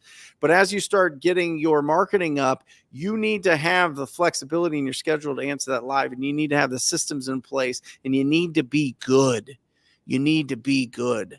You need to be able to ask the right questions. And so that leads me into Joshua. How do you know what questions to ask when somebody's calling you up? Or when a lead comes in and when a lead comes in from our website, what do you say to them? First thing I try to figure out right out of the gate is what their reason is for needing to sell the home. What is the motivation? What is the pain? And I'm going to circle back to that multiple times. Literally, Joshua, you call them and say what? Yeah. Lead comes in, you get the text message. I'll show you guys what these text messages look like. I see. Yeah. What is it? What is that? What do you say initially? You call them back and you say, "Hi, I am Joshua from Joe Home Buyer." I am Joshua from Joe Home Buyer. Hey, I just received the form you filled out for a no pressure cash offer on your home. What's got you thinking about selling your home today? See if it goes into focus. Yeah. So, hi, awesome. Hey, Carla, this is Joshua with Joe Home Buyer. Hey, I just received the form that you filled out a couple of seconds ago for a cash offer on your home in Tucson. What's got you thinking about selling the property? And if I ask that question, they go straight into motivation. Yeah. What's got you thinking about selling your property? Do they ever go, I don't want to sell it? Never. Sometimes, yeah. Sometimes. Yeah. Sometimes they say, well, I'm not thinking about selling the home. I just want to know what your process is like. I want to know how you guys get to your numbers. Are you some kind of wholesaler? Sometimes they ask that question. There's a lot of responses to it, but 75% of the time they're going straight into their motivation because they just filled out a form. They're on a website. Oh, I got to sell my house and I need to sell it now. And they just filled that thing out. Yep. Awesome. Answer your question here, JF. A local number for sure. Get a local number for sure. Listen, when you dial a local number, it just feels comfortable. And you have to understand, for a long time, and a lot of the sellers that we are communicating with are 50 and older, which means they've literally had to dial numbers back in the day, right? It's almost nostalgic if you put in a local number for older people. It is for me, and I'm 42. You know what I mean? I'm like, oh my gosh, this using these actual dialing numbers feels weird and nostalgic, and it just feels comforting. Not weird. It's just, you know what I mean? It's not like a saved number in your phone type of thing. And so, get a local number. I really suggest that you do that for sure. When you're getting ready to go on an appointment, do you show up early? Do you show up right on time? Do you approach the house from a certain way? What are you wearing? Do you stand right at the front door when they answer? What's the vibe? What's the feeling? And how do you get confident? I know I'm asking you 15 questions in a row. It's fine. Huge thing I'm trying to work on. But how do you get confident before walking up to the door? Well, I can tell you one of the things I learned early in this business is to not overanalyze the situation. Don't overanalyze the deal. When I first started, I was looking at numbers and I was comping and I was doing all these things before my appointment, and it got my brain going 1,000 miles a minute. What I've done actually since then is I've scaled it back a little bit. I'm still doing a little bit of research. I'm showing up in a Joe Home Buyer polo. I wear my hat every day, every single day. It's 2 brand points. Although my name is Joshua, people call me Joe every single time I show up to their house, every time. And they'll text me, thanks, Joe, after all is said and done. Yeah. I do show up early. Every single appointment I show up early. I try to be there 10 minutes early if I can. I'm big on feeling the neighborhood out a little bit. What's my surrounding areas? I like to drive around if I can. Sometimes I'll kind of start heading down the road. I'll see them sitting outside waiting for me, and I won't make it awkward. I won't drive by and then come back again. I'll pull up and we'll have a conversation. But if I can, I'll drive through the neighborhood real quick. I'll see what's for sale in the area. Are there signs outside of their houses? What do the neighbors look like? Houses look like? But then I just show up, I ring the doorbell, and I'm very patient, and I kind of stand back a couple of feet, and I be as respectful as I can. Hey, thank you so much for having me out to your home. Is it okay if I come in? Is it okay if I come in and we have a conversation? And I think that's really important to say at the door. Is it okay if I come in and we have a conversation? Because I found early on, I would show up and they'd say, hey, come in and do your thing. And I think they were expecting me to like walk around by myself and come up with a number. But if I open with, is it okay if I come in and have a conversation? They're like, yeah, let's come sit over here, and we'll sit on the couch, or we'll sit at the table. We'll have a conversation before we ever even look at the house. That is a gold. That is liquid gold, guys. Make sure that you write that down. Is it okay if I come in and have a conversation? Absolutely incredible. Joshua, you're the man. Get back to work, will you? Go get us some deals. Absolutely. I appreciate you having me on. Yeah. Thanks for joining us. See you, brother. Awesome. What a great addition to the team.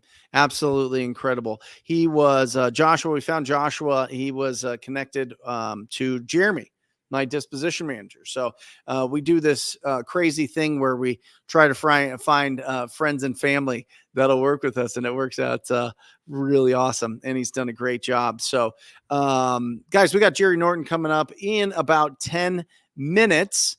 We're going to be doing a there we go. Brandon Mitchell. You already know I've got one in escrow, 3 to 5 others under contract. Here we go. Brandon, come on. Awesome. Brandon, a great friend to the show and to the channel. Congratulations. Keep it going. Would love to know what you're making this month. Guys, if you have some successes, I would love to celebrate you. Listen, this is a Tom Kroll thing. I'm telling you, I am just a big old, remember the kid that like you sat down at the cafeteria lunch and he would be like, hey, like put anything on this plate and I'll eat it. Right. And there would be like, somebody would have like a peanut butter jelly sandwich. And then somebody would have like, some ketchup. And then somebody would have, some random soy sauce. And then somebody would have like apples and an orange. And then like, I don't know, we had Capri Suns or Kool-Aid or whatever. And they would put it all on and they would just gobble it up. Ours was named Travis Hinton. He was hilarious. Anyway, I am literally just Travis Hinton when it comes to my mentors. I'm just a mashup of all of those people that have influenced me from the time that I got started in this business. And a lot of them, fortunately, I still have a relationship with, and I bring them to introduce to you guys to get some wisdom to hopefully be able to, through that osmosis, be able to influence you as well, because I think they're just incredible people. But it's everything that I've learned from this is Todd Toback, Tom Kroll, Pace Morby, Jamil Damji, Jerry Norton, Mike Ferry, Kathy Anderson, Derek Jarr, Brian North. All these people they're all just different ingredients that I just smush all up and put into this thing. I don't think I really have an original thought. Maybe the TTP thing, but that's like very basic. It's just people have already done this. Take massive and perfect action and go absolutely bananas. All right. Thank you. I have slimmed down. I'm down 30 pounds, baby. 30 from Alejandro. When did you get married? March 3rd. Since March 3rd. I've been pretty dedicated to that, and I feel awesome. Jose, just received my Deal Maker book in the mail. It changed my game to the positive. Boom. There you go. Well, let's give out some more, bro. Kevin, I got my Rhino shirt and cap. Love it. Boom. All right, here we go. We're going to be going again, guys. Here we go. We got Jerry Norton coming up here in just a bit. He just texted me, what are we talking about? I'm not even going to tell him. I'm not even tell them what we're talking about, because we're just going to go crazy. Again, guys, the top shelf is going to be a different Trapper Keeper, because this one's already taken, but we'll give you a Trapper Keeper complete with the Deal Maker book and the master lead sheet. I love you guys. I want you guys to be wildly successful, multi-millionaires, not so that you can flex, not so that you can buy stupid crap, but so that your family and anybody in your circle gets elevated. That's what I want. TTP shirt for the second one, and Rhino hoodie for the third row. I'm going to go, I don't know. I don't know what I'm going to go for. Huh? If I spin around, I'm going to barf. I don't know. I need to spin around. I just need to spin around. I need to spin around. I mean, look at this. There's an old cork board in our storage unit. I'm like, hey, Matt, let's put some balloons on it. Let's throw some darts at it. He's like, whatever. Okay. And that's what, now I'm like the greatest dartboard, cork board thrower of all time. Easily, probably. Nobody has more. Jerry's texting me. Did you send Jerry the link? Okay. Yeah. Should have it. Carson Walsh, here we go. Hi, Brent. I just started my business in January. I've closed 7 deals. Come on, man. Look at this guy. Carson's unconscious. Okay, sorry. I've closed 7 deals, bringing in $80K as a 20-year-old in college. My business is lean, costs under $1K. What's a smart thing to do with the profit? Number one, remember, listen, you're going to have some taxes. So set 30% aside. That's gone. That's for your business partner. Your business partner is called Uncle Sam, and that goes towards all sorts of stuff. You're paying for infrastructure on a new bridge in Mississippi. I don't know what you're doing with it. I don't know what they're doing with it, but put it aside. Boom, it's done, okay? The other thing that I would do is whatever you're doing right now, keep doing it. What I would say is you're on your road. All roads lead to pay-per-click, all right? All roads lead to that. It is the most efficient, the best. We're going to have Jesse Champlain. He's an absolute prodigy at this, and he's going to blow your face off on what to do and what not to do with pay-per-click. But I would say PPL would be a really good gateway drug to that, because you can start getting your processes down. Now, the only thing I will tell you, Carson, is it looks like, well, it says it there. It doesn't look like it. You're in college and you're an athlete, so you've got your schedule looks like it's pretty congested. The most important thing with inbound leads is you gotta answer the calls live, and you got to respond within 30 seconds. So PPL is nice because you can turn it on and off. So when you're not in class, when you're not at practice, when you're not out there, with the 17 girlfriends that you have, I know you do, you dog. Look at you, you stud. The pitchers always get the girls. They always do. They're tall, they got the hair, and they're just like, yeah, I'm so confident. They're the best. Anyway, I wish I was a pitcher. I do, but I'm not. I'm 5'9". Anyway. And I can only, I just threw a baseball at Dave and Buster's. They have that like game, and it was like 60 miles an hour. I'm nowhere near. Anyway, important stuff we're talking about here. I would go PPL. I would turn it on and off, and I would just start with a budget of about 2,000. You're probably going to need between 15 and 20 leads to close, and awesome referrals and agent. Perfect, guys. Listen. And this is something, and it's right here. The proof is right here, how bad I am at this, because I'm just kind of wheeling and dealing, and very transactional.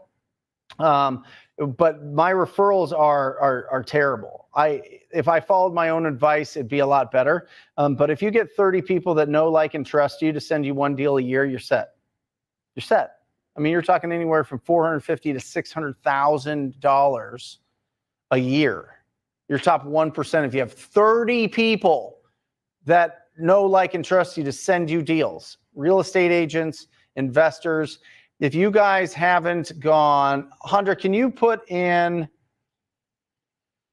you know what, I'm going to pull it up here in my computer while we are on the show, just so that you guys know exactly which one it is. There is a video on this channel that I want you guys to all go through, and it is I'll share it with you guys here. It's right here. I'm telling you, you do this and you're going to be absolutely unstoppable with your referrals. It's, let me share my screen real quick here. Present, share screen, this, share. There it is. This video right here, free wholesale deals. This one right here, 10 free wholesale deals. Do this. I'm telling you guys, it's 11 minutes, 40 seconds. You do that and watch what happens. I'm just telling you. Watch what happens. Watch that video. I won't even get into it that much because I want to leave some mystery. Let's see what Jerry's got. Jerry's got it. Okay, good. Oh, is Jerry here? Jerry is here. Let's get Jerry Norton in here. Let's go. Jerry. Hello. How are you, brother? Good, good. How are you? The greatest view in real estate right there. It's not a bad view, right? Absolutely incredible. How good do you feel at that place? Oh my gosh. Yeah. You know how it is when you're in like the right environment. It just kind of like, I don't know, you kind of reset. It helps you keep your priorities aligned, I think, because I don't know, you're not just kind of locked in an office or whatever. So yeah, I think it's interesting, Jerry. They a psychologist that I don't know, I saw on TikTok interview or YouTube or something was saying that the happiest people spend the least amount of time at their house. I've heard you say that. That's very interesting. Yeah. You know, because they're traveling, they're seeing the world. That's why. They got second houses. Yeah. They're out and about. They're doing adventures. They've got projects. They're outside. They're doing stuff. You know what I mean? And I always find as soon as I pull in to Flagstaff and into my cabin, which would be your guest house there, but at my it's like, oh my gosh, like the weights are released. Do you feel that way? You feel like you're just and I feel like the creative juices flow a lot better. Like I come up with great ideas. I just, I'm in a different vibe, I think, when you do that. Yeah. I think it's important. Jerry, I wanted to talk to you about, I broke down and I'll share it here with everybody here. I broke down my, the last 12 months of my business. This is the 114 deals. This is the income cost deals, average income. You could read it there, all that. You can see PPC is obviously the big elephant in the room. But I was the cold calling guy. I was the get on the phone, smash the phones, do it. I've talked to 45,000 property owners. I've knocked 15,000 doors. I've done all that. And transitioning to marketing and to inbound versus outbound was a very difficult transition for me in my business because I felt like it'd be too expensive. I felt like if I made a mistake, I'd be down hundreds of thousands of dollars. And so I really took my time making that transition. Once I did, it was fantastic. But you have a really good process, like a 5-step process from where you start to getting to a point where, you're doing over $1 million and you're doing it with usually a couple different marketing strategies. So I just wanted to kind of touch base on, if somebody's just starting out now, what are those steps that they should take to be able to get to the point where they do have an inbound marketing channel and a robust lead generation strategy? Yeah, well, one of the things I love about you, Brent, is like me, you look at wholesaling as a very linear business. It's very process driven, very predictable, right? So what I love about wholesaling, unlike a lot of other strategies, especially like fix and flip, is if you create a certain set of inputs, you're going to get a certain set of outputs that you can almost count on. I mean, it's crazy to think about, like you pull up that sheet right there. It's crazy to think about how fine-tuned you have your business, Brent, where you know exactly where the dollars are going, the dollars are coming, and then all the ratios to help you get there so that, looking back now or going forward, you can look at it and say, okay, well, let's put X amount into this marketing channel. And we know that we're going to get this predictable outcome. And when you can get your business to a place like that, where you can understand your metrics, which is very detail oriented. I mean, the problem with most wholesalers, Brent, and you see this every day, is we shoot from the hip. We're like cowboys, and you run around and you're transacting, but you have no idea what's working better. You haven't really dialed in processes, because that means you got to actually sit down and, build a spreadsheet or have some software and track things and no one's got time for that, right? So I mean, I deal with this with my partners that operate at a high level. It's pulling teeth to get them to really, really carefully track everything that's going on. And I tell them every week, I'm like, guys, we do not know the scorecard of our business if we don't know everything that's happening. Once we know everything that's happening, we can easily see the holes in the boat, what needs fixed, or where we should be diverting marketing dollars and all of that. So, I think for people, and this wasn't your question, but I think first and foremost, everybody that's looking at building a wholesale business, if your goal is not to just do a deal and make money, but rather build a business that does deals and makes money, that's a completely different mindset. And that's what Brent wakes up every day in his education business and does. That's what I try to do too. I don't want to just teach somebody how to transact. Like that's not that difficult. It's not very complicated what we do. Now, building a legit business that is $1 million plus producing business, that's a whole different story. That means you're thinking about things in a totally different way than just how do I do a deal and make some cash so I can pay my bills next month, right? You're thinking now, how do I build a long-term sustainable business that can, because one of the challenges with the wholesale business is the roller coaster. Like we do awesome this month and then we have a terrible month next month, right? Like getting the business to be consistent is, I think, one of the biggest steps to building a sustainable business. So I think we really have to focus on that mindset shift from transacting to doing a business that transacts. It's really interesting, Jerry, because I'll be honest with you. There's some months where we'll do 400,000. There'll be months where we do 100,000. Yeah. And my monthly nut for marketing, for salaries, for everything is 120,000. Yeah. Right. And so your bills don't fluctuate. Right. And by the way, that's paying me just a base of like 30 grand a month. Yeah. As the CEO or whatever else. And so that's in there. And then obviously I get profits and I do some profit splitting with everybody else and encourage, us to hit things. But there's some times where it's kind of ebb and flow. One of my first mentors said that you're going to make 70% of your income in 2 quarters, which I always think is really interesting because it freaks everybody out in real estate when you make 100 grand in a month, but you're spending 130. That feels terrible. Yeah. Right. But it feels great when you make, you know what I mean? And so we got to understand, that there is going to be, it's never going to be, I make 300,000 every single month like clockwork. But with your processes, to your point, Jerry, with your processes, you can kind of close the gap as to the big fluctuations, as opposed to being self-employed, where you go hard and then you get all these deals and then you're working hard to close those deals. And then while you're working hard to close those deals, you're not generating leads. And then you're just kind of chasing your tail. Self-employed model. And some of that ebb and flow is just part of the business because we don't always have total control over when our closings are, right? And, but you want to try to normalize that as much as possible so that it's predictable every month. Yep. And I think one of the problems too that we have in the beginning of the business, building the business, is we're so compartmentalized. And then what happens is we put all of our focus on like acquisitions, and then we get some contracts, and then we shift all of our focus to dispositions. And while you're in the dispositions phase, acquisitions gets a back seat. And then you get your deal done, but then now you're going back to acquisitions and you go 60 days where you have a lull in your pipeline, right? And that's part of that problem that a lot of newer in the business that they face is they haven't figured out how to keep all engines firing or multiple departments firing. So like I look at lead flow, lead gen, acquisitions. That's like a faucet you have to turn on that never gets turned off. Like never.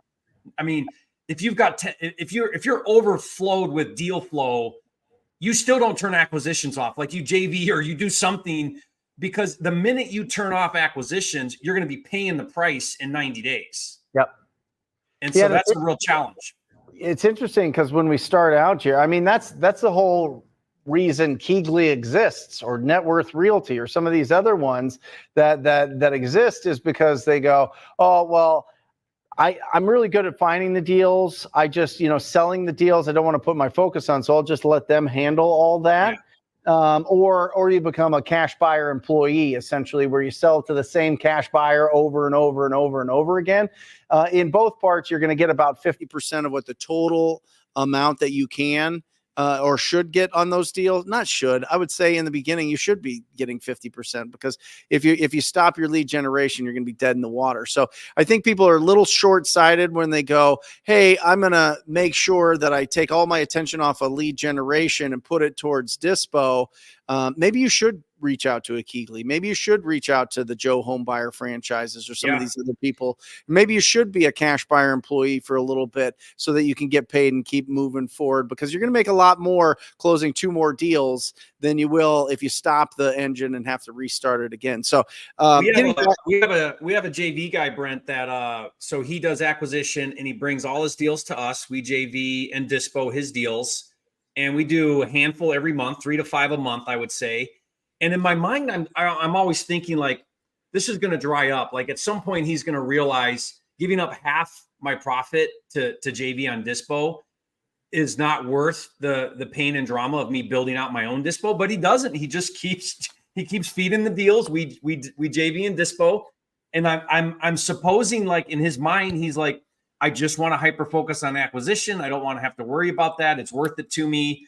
I find that hard to believe, because, bring on the sales guy, build out the team, do your own dispo. You're going to make so much more money if you're keeping 100% instead of 50%. But everything also is developmental. And I think that's the key here. When someone's watching something like this, Brent, it's very easy to get overwhelmed. Like, you're like, man, I'm just not there. I'm a 1-person show right now, or I'm working on my first deal, and building a business seems overwhelming. And I just kind of want to reassure you, if you're listening to this, that it's all developmental. It's okay. Wherever you're at today, you just build on that, right? Like, do the thing that's going to help you get to the next step. And then before you know it, 12 months from now, you're having a conversation with Brent or me, and it's like, dude, you're doing it. You're $1 million producer. Right. So it's a day by day. It's stacking wins, and it's all developmental. You don't just, most people, there's a few that do it, and mostly because they come from other businesses, but most people come into this business and you're the CEO and the janitor and you're everything, right? Like, you're doing it all, and you learn how to build the business step by step, brick by brick. And that's okay. Like, just own that's okay. When did you start as an entrepreneur? 2004. So 20 years ago. Yeah, me too. And how was the first couple of years?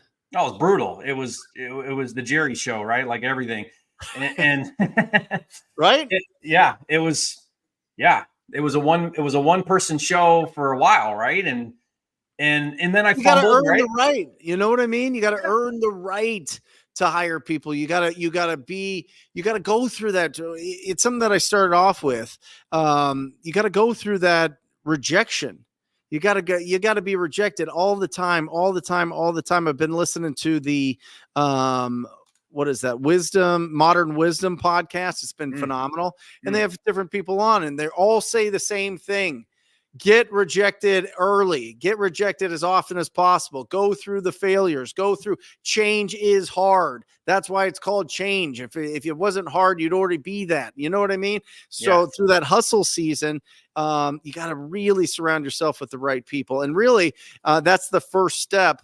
To go back to it, I know that we're all over the place, and I love this. But there's really like steps to this, isn't there, Jerry?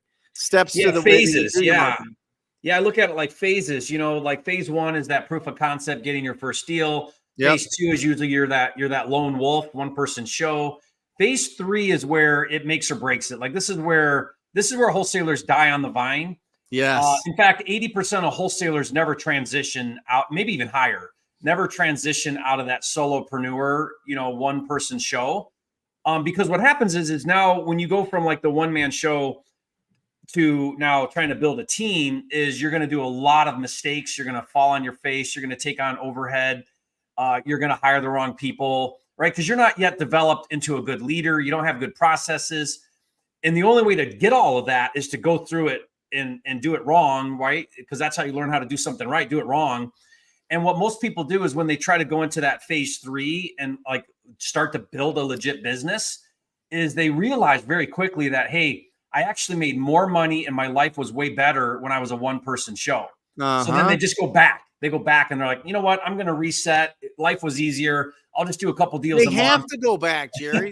They have to go back because now they have expenses. Yeah. That's the tricky part. The tricky part is when and this happened to me. This is my exact story. I had zero coming out of college. I went out, just started closing some deals as a regular real estate agent, started to do a little bit of flipping, a little bit of stuff here at the auction, made a tremendous amount. Now I've got a Mercedes payment. Woo! And not only that, not only the Mercedes payment, but you got to pay for tags every year and insurance. I had a Range Rover payment, baby, for my ex-wife.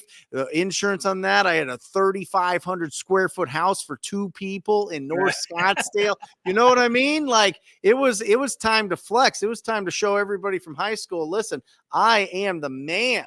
Everybody from college, I am the man.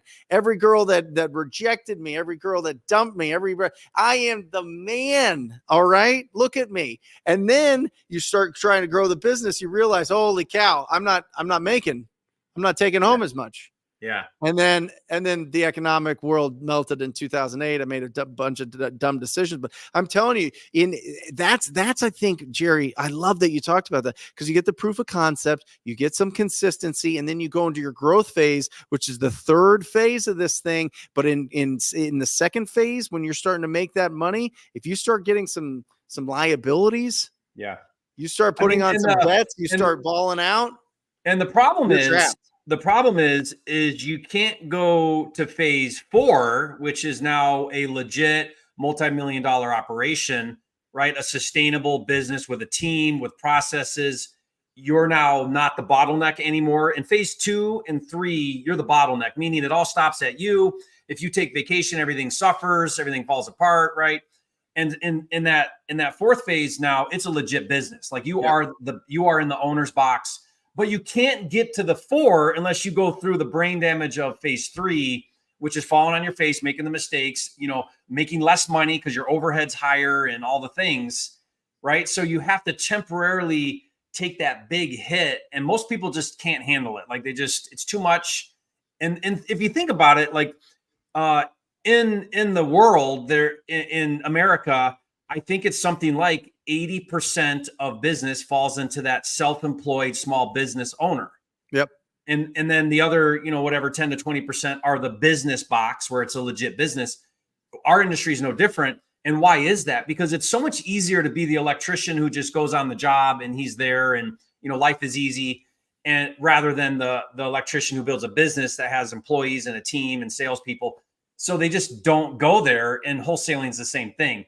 So the point here, though, is like if you're in that phase, that growth phase, and you're feeling like you're hitting your head against the wall every day, just know that if you see that through, and the key is your own development. We want to blame it on the leads, we want to blame it on the sales guy, we want to blame it on the market or the who's in office, all these things, but really it's you as the leader. Because once you fix that problem and you develop into a better leader, now you attract talent. Now you attract all the things that you're missing, which is usually just the right people, because the right people will fix all those problems, right? And so like I used to think, Brent, I don't know if you thought this, but I went through these phases where I thought, okay, well, nobody can do it as good as me. Terrible mindset. Then I thought, well, at least if they can do it 80% as good as me, it's better. That's better than nothing, because now at least I don't have to do it. Terrible. Yep. That's also a terrible mindset. And then when I figured out that I could actually hire people to do their specific job way better than me, that's when my business exploded, because 100%. Now it was just putting the puzzle together, getting the right butts in the seat. And all of a sudden we're flourishing, and I'm no longer the problem like I was before. Yep. No, I love it. Every single person in my company is way better at their position than I ever was. And it's just the truth. I mean, it's absolutely incredible once you get to that point, but it is, I'll tell you what, making that transition from self-employed to business owner, there was part of me, Jerry, that was like, you know what, I'm going to just stay. And I talked about it earlier today. I'm going to be Phil Mickelson. I'm going to be 100 years old being on the golf course doing the thing. You know what I mean? Like, yeah, that's what I I wanted to make 400,000. That was my number. It was always my number. That was the number that my mentors always said was a really tough one to crack. $250,000 is huge. 100,000, huge. Not anymore, but it was back in early 2000s.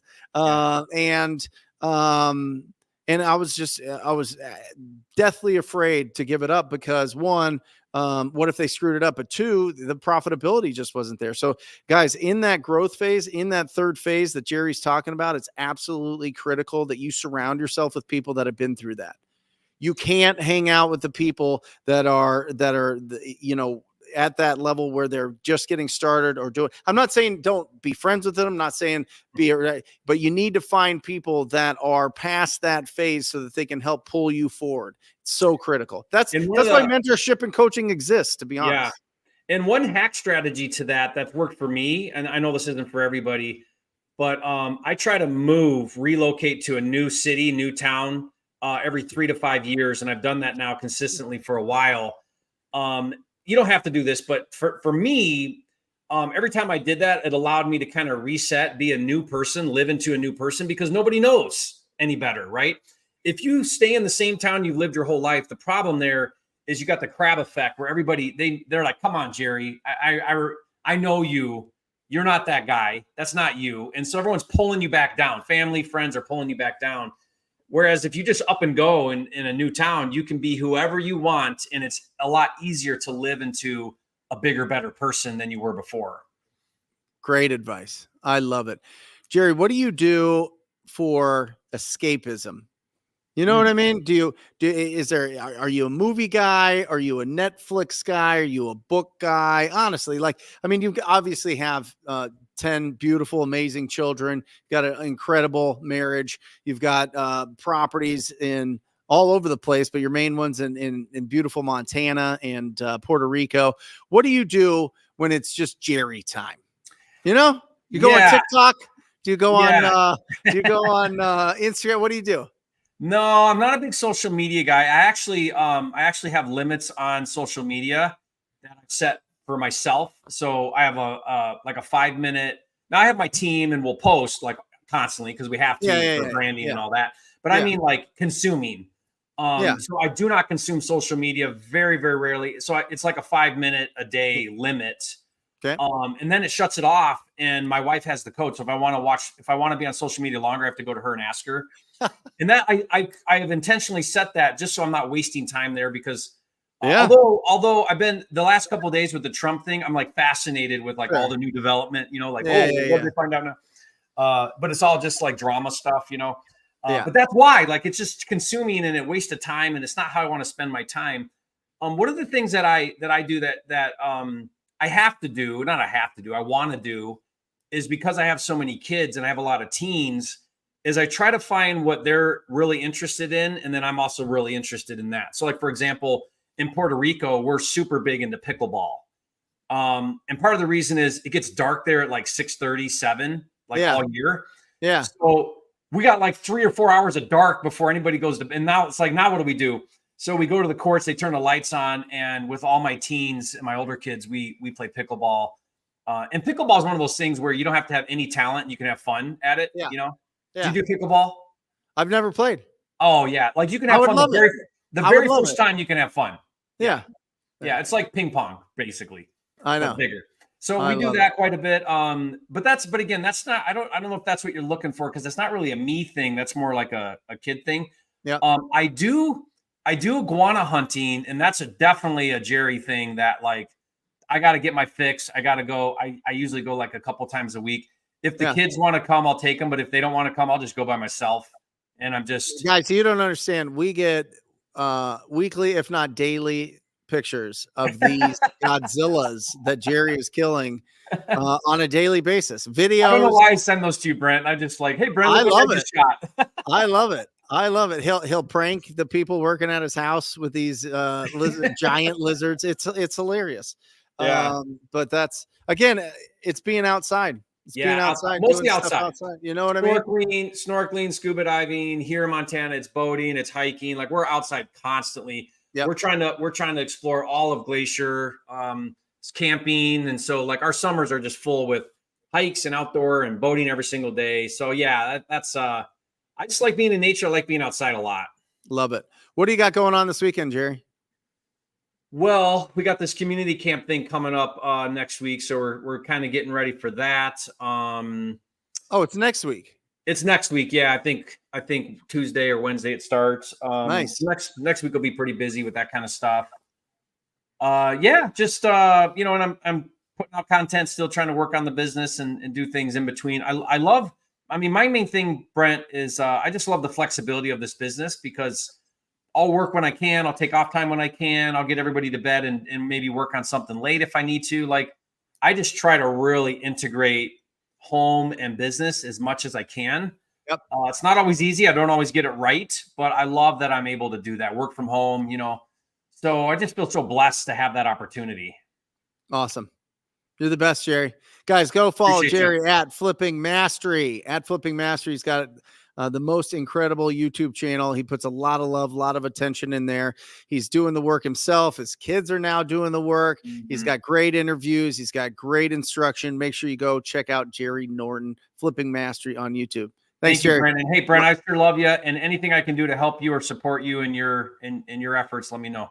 Love you too, brother. See ya. See you. Awesome. Guys, Jerry Norton, Flipping Mastery, absolutely incredible. But there's different stages to this, and I think it's really important to understand that, and I think it's really important to embrace it. Don't get frustrated that you're not in the fourth stage when you're starting out. Don't get frustrated when you're not in, when you're going through the turbulent third stage where you're going from a self-employed to hiring people and really bringing in the processes. But the important thing, and Tom Kroll mentioned it early in the show, revenue in first position. Let me write this here. Matt, switch to the mic. I know that I'm guys, this will change your entire life. This right here. This is normal accounting, right? This is accounting 101. Minus expenses equals profit, right? This is what you take home. This is what you're taxed on. This is what affects what assets you buy. But this isn't the right equation. This is the equation. Income minus the profit that you want to take home equals your expenses. This will keep you disciplined. The problem is most entrepreneurs set this at $5,000 to $10,000 a month that they will take home to their family. I'm young. I don't have kids. I'm going to reinvest into my business. I'm going to go and put it back into marketing right away. I don't need to do all this stuff. I'm not going to put it into asset. The asset that I'm going to put it into is my business. Stop it. That's immature. It's childish. It's foolhardy. Huh? You like that one? Set this something bananas. I would say minimum $20K a month you're taking home. I would keep this as low as possible so that you can take this there. That's the stage 2 that Jerry's talking about. 1, proof of concept, do a deal. Make some money out through your efforts. You're making a call. You're one conversation away, by the way. One conversation away with a property owner from closing your first deal. That's just facts. I'm not being sensational there. That's just the facts. But keep that money. The reason we don't do this, number one reason is because of our financial thermostat. That's it. Our parents didn't take home 20 grand a month.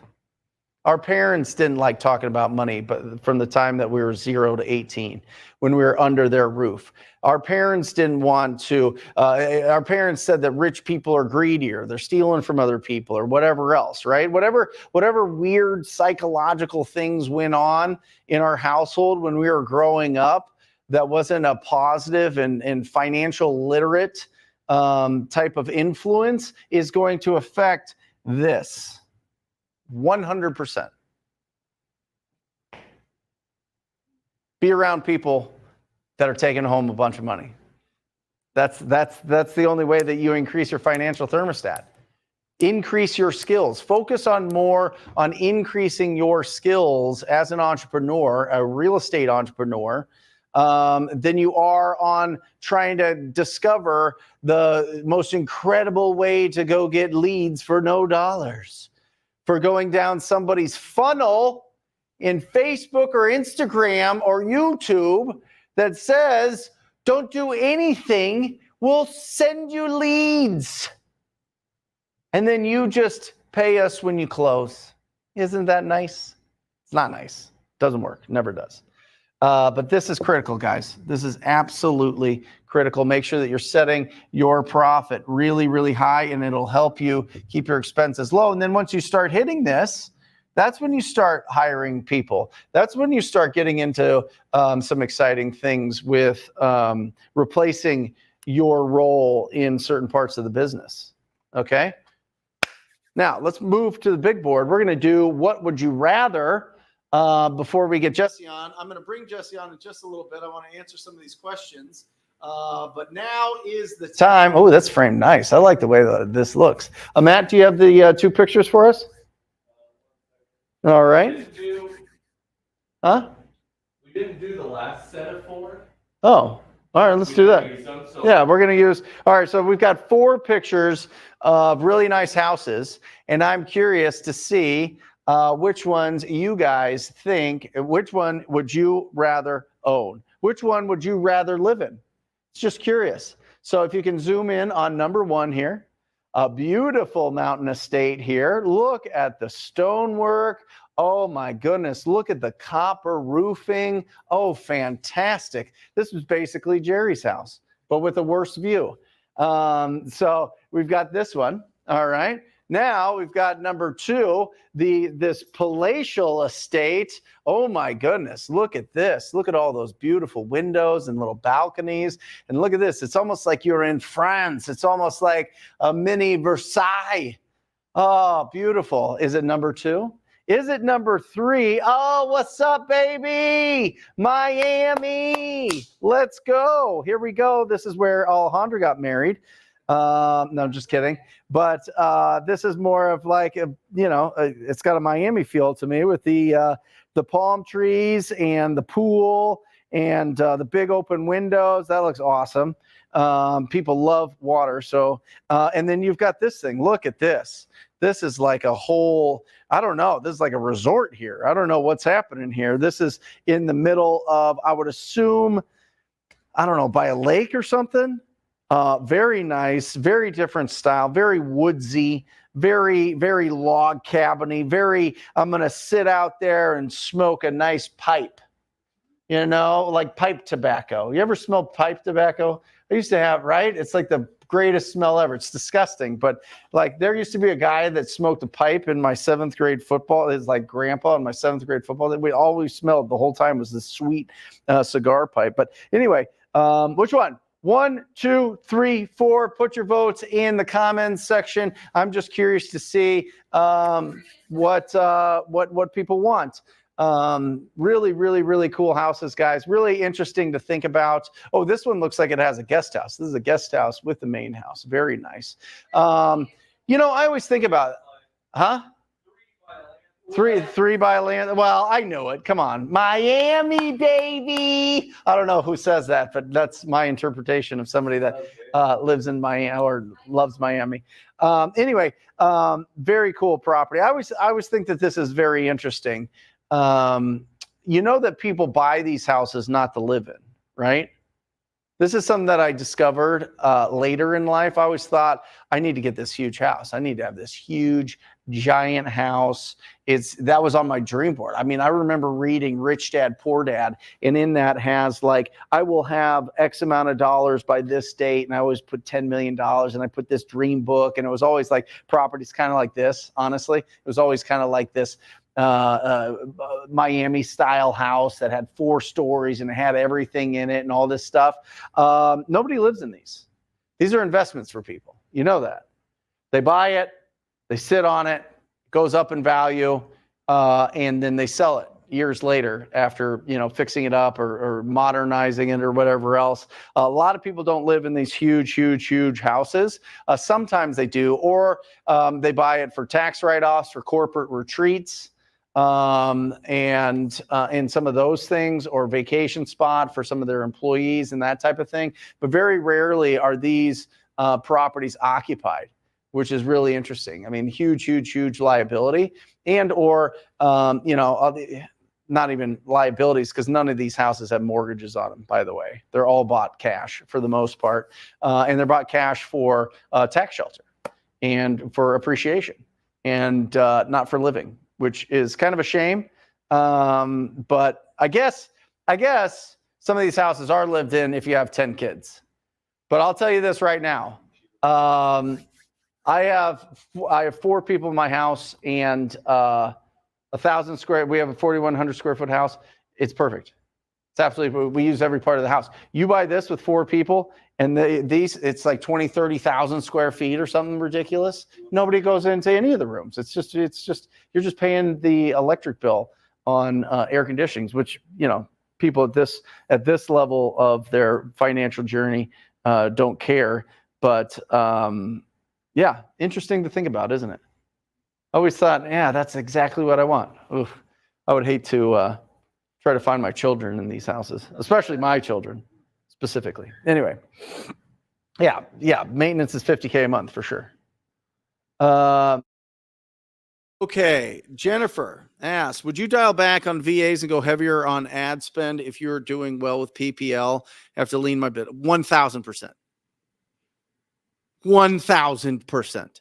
If you don't have Americans living abroad as your VAs from a sales or lead generation standpoint, good luck. Good luck. You're hiring the 20 dudes in Egypt or whatever to make your calls and texts and do all that stuff, or wherever. You're going to get a tremendous amount of leads, and 99.9 of them are going to be absolute trash, and it's going to destroy your business. You're going to feel good. You're going to be super busy. You're going to be super busy. You're going to be like, I am crushing right now. I don't even have enough time to get to all these leads. Yeah, because the garbage leads hide the good ones, and you won't get to the good ones. We will, and we'll beat you out to it because you didn't call them, right? And so, yeah, I would highly recommend, if you're going to have somebody working virtually, they're Americans living abroad. You can find some incredible people at callmotivatedsellers.com. You can go to Upwork. You can do all sorts of different things for different roles. But yeah, you got to pay people well in this business. If you think that I'm going to just turn on these $3, $5, $7 an hour people, and I'm going to be a millionaire, it's not going to happen. It's not going to happen. It worked like 6 years ago when everybody did that. And then they're like, look at my case study. And then everybody's like, oh, I'm going to go do that. And now they've got like AI calling people. I got more spam calls in the last 2 days than I have in the last month.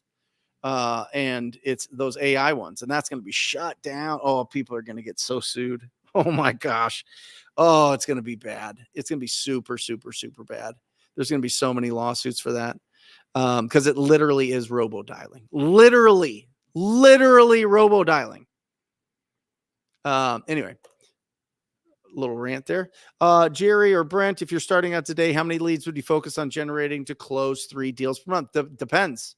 Again, if we go here, it is, if it's inbound leads, you need 15 to 20. So you're going to need anywhere from 45 to 60. And then if it's outbound, you're going to need anywhere from 240 to 300. So it just depends. Outbound versus inbound leads. Inbound leads are people that are like, hey, I'm ready to sell my house, right? Outbound is, yeah, I do, but in the future and not quite yet. And so there's a tremendous amount. By the way, the thing that I didn't mention, and I meant to mention this, is remember this part where I said that there were 70 days of follow-up with outbound leads? Well, you got to keep, if you want to keep doing 3 deals, who was it? JF? if you want to keep doing 3 deals a month, you don't have to replace one lead in your pipeline to keep doing that. You have to replace 80 to 100. Now, all of a sudden, 70 days later, from the first day that you started, now you've got, let's just say on the low side, it's 80 to get a deal. So it's 240 leads to get 3 deals.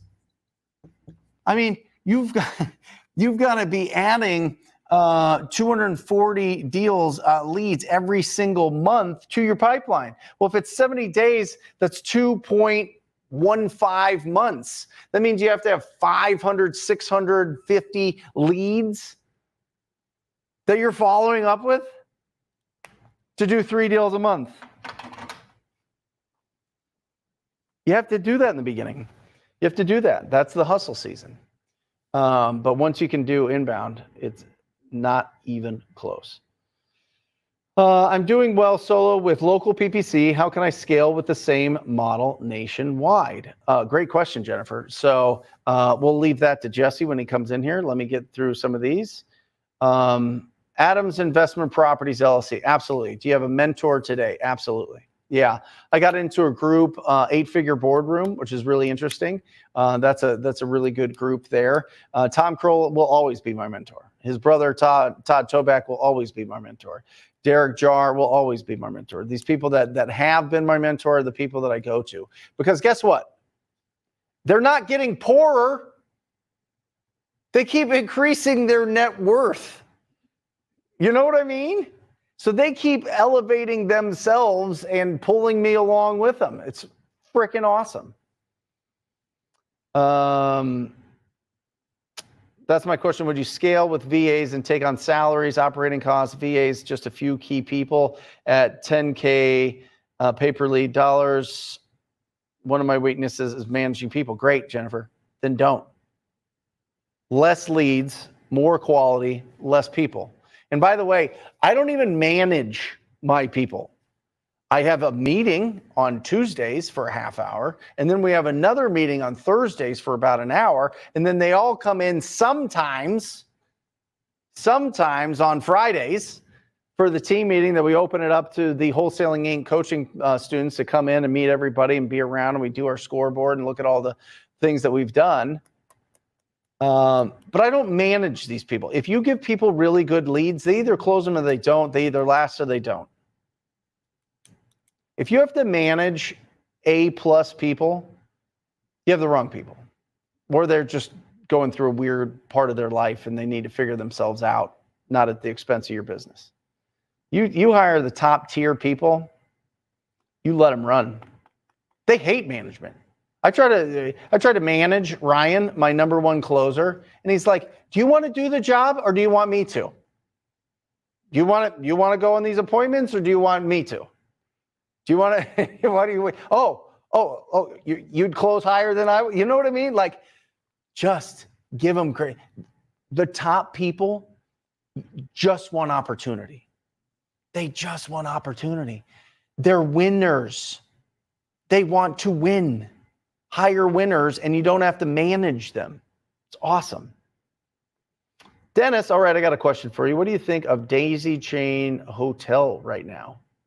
I don't know what that means. I don't know what a daisy chain hotel is. I mean, I guess maybe somebody locked up a hotel and is trying to sell it to somebody else. I mean, it's like anything else. Do it. Great. Sell that deal. Chase, when marketing your contract to cash buyers, do you market the price you got it under contract or the price plus the assignment fee? Price plus, brother. Yeah, you got to add your assignment fee on top of that. So just make sure that, I want you to go for at least 15,000. But if not more, Jess, you can sit down, bud. You get ready for this thing. I don't know what you're doing over there. Are you just pumping up? Just doing some push-ups, some squats. Yeah. Awesome, guys. And you're absolutely right, Sam. You're absolutely right. A-level people give you A-level business. That's the fact. And you can't attract them if you don't know what you're doing. You can't attract them if you don't have systems and marketing in place. You can't attract them if you don't have a good lead manager. Just can't. And they're not greedy. It's not like a greed thing. It's not like They just want to win. They really want to win. They want to be really good at this. So, there you go. Awesome. Jesse, Champlain. This is, hold on. Matt was just adjusting the camera so you look perfect in it. I love the haircut. Looking good. Here we go. Yeah, he's a little dark. Let's get some light on him, huh? There we go. There we go. Matt's going to adjust that. So, PPC, Google. It's incredible, isn't it? It's fantastic. It's the best of the best. But this is what I'd say, Jesse, and tell me what you think. Yeah. Going back to my Phil Mickelson and golfing analogy, which is just absolutely crushing right now. I feel like it's going to be a huge win on YouTube Shorts. 100%. It's yeah, right. Looks like no. Cold calling, texting is like a 2-foot putt, right? Okay. It's an easier putt. Yep. It's easy to figure out. If you get a name, address, phone number, Yep. you call up somebody, ask them if they would consider an offer. You can build a business that way. You can build Absolutely, momentum, yeah. right? Then you get a little bit further out is maybe direct mail, Yep. TV, radio, all those. I feel the longest putt is PPC. 100%. It's like a 50-foot putt Yeah. downhill, Yeah. With curves in it. bad cut placement, the Yeah. whole thing. And I'm acting like I play golf. I don't. I'm terrible. I at don't golf. either. Right. I don't even know Anyway. what cut placement is. Well, I went to the Masters, so I'm pretty much an expert now. Why is figuring out Google tough, and can people do it themselves? Yeah, absolutely. I think it's tough because it changes so often. Why? Google's trying to innovate. They're trying to do things. They're trying to spend your money. Right. We'll just say it. Okay. They're literally trying to spend your money. They're trying to spend your marketing dollars to provide you success for sure.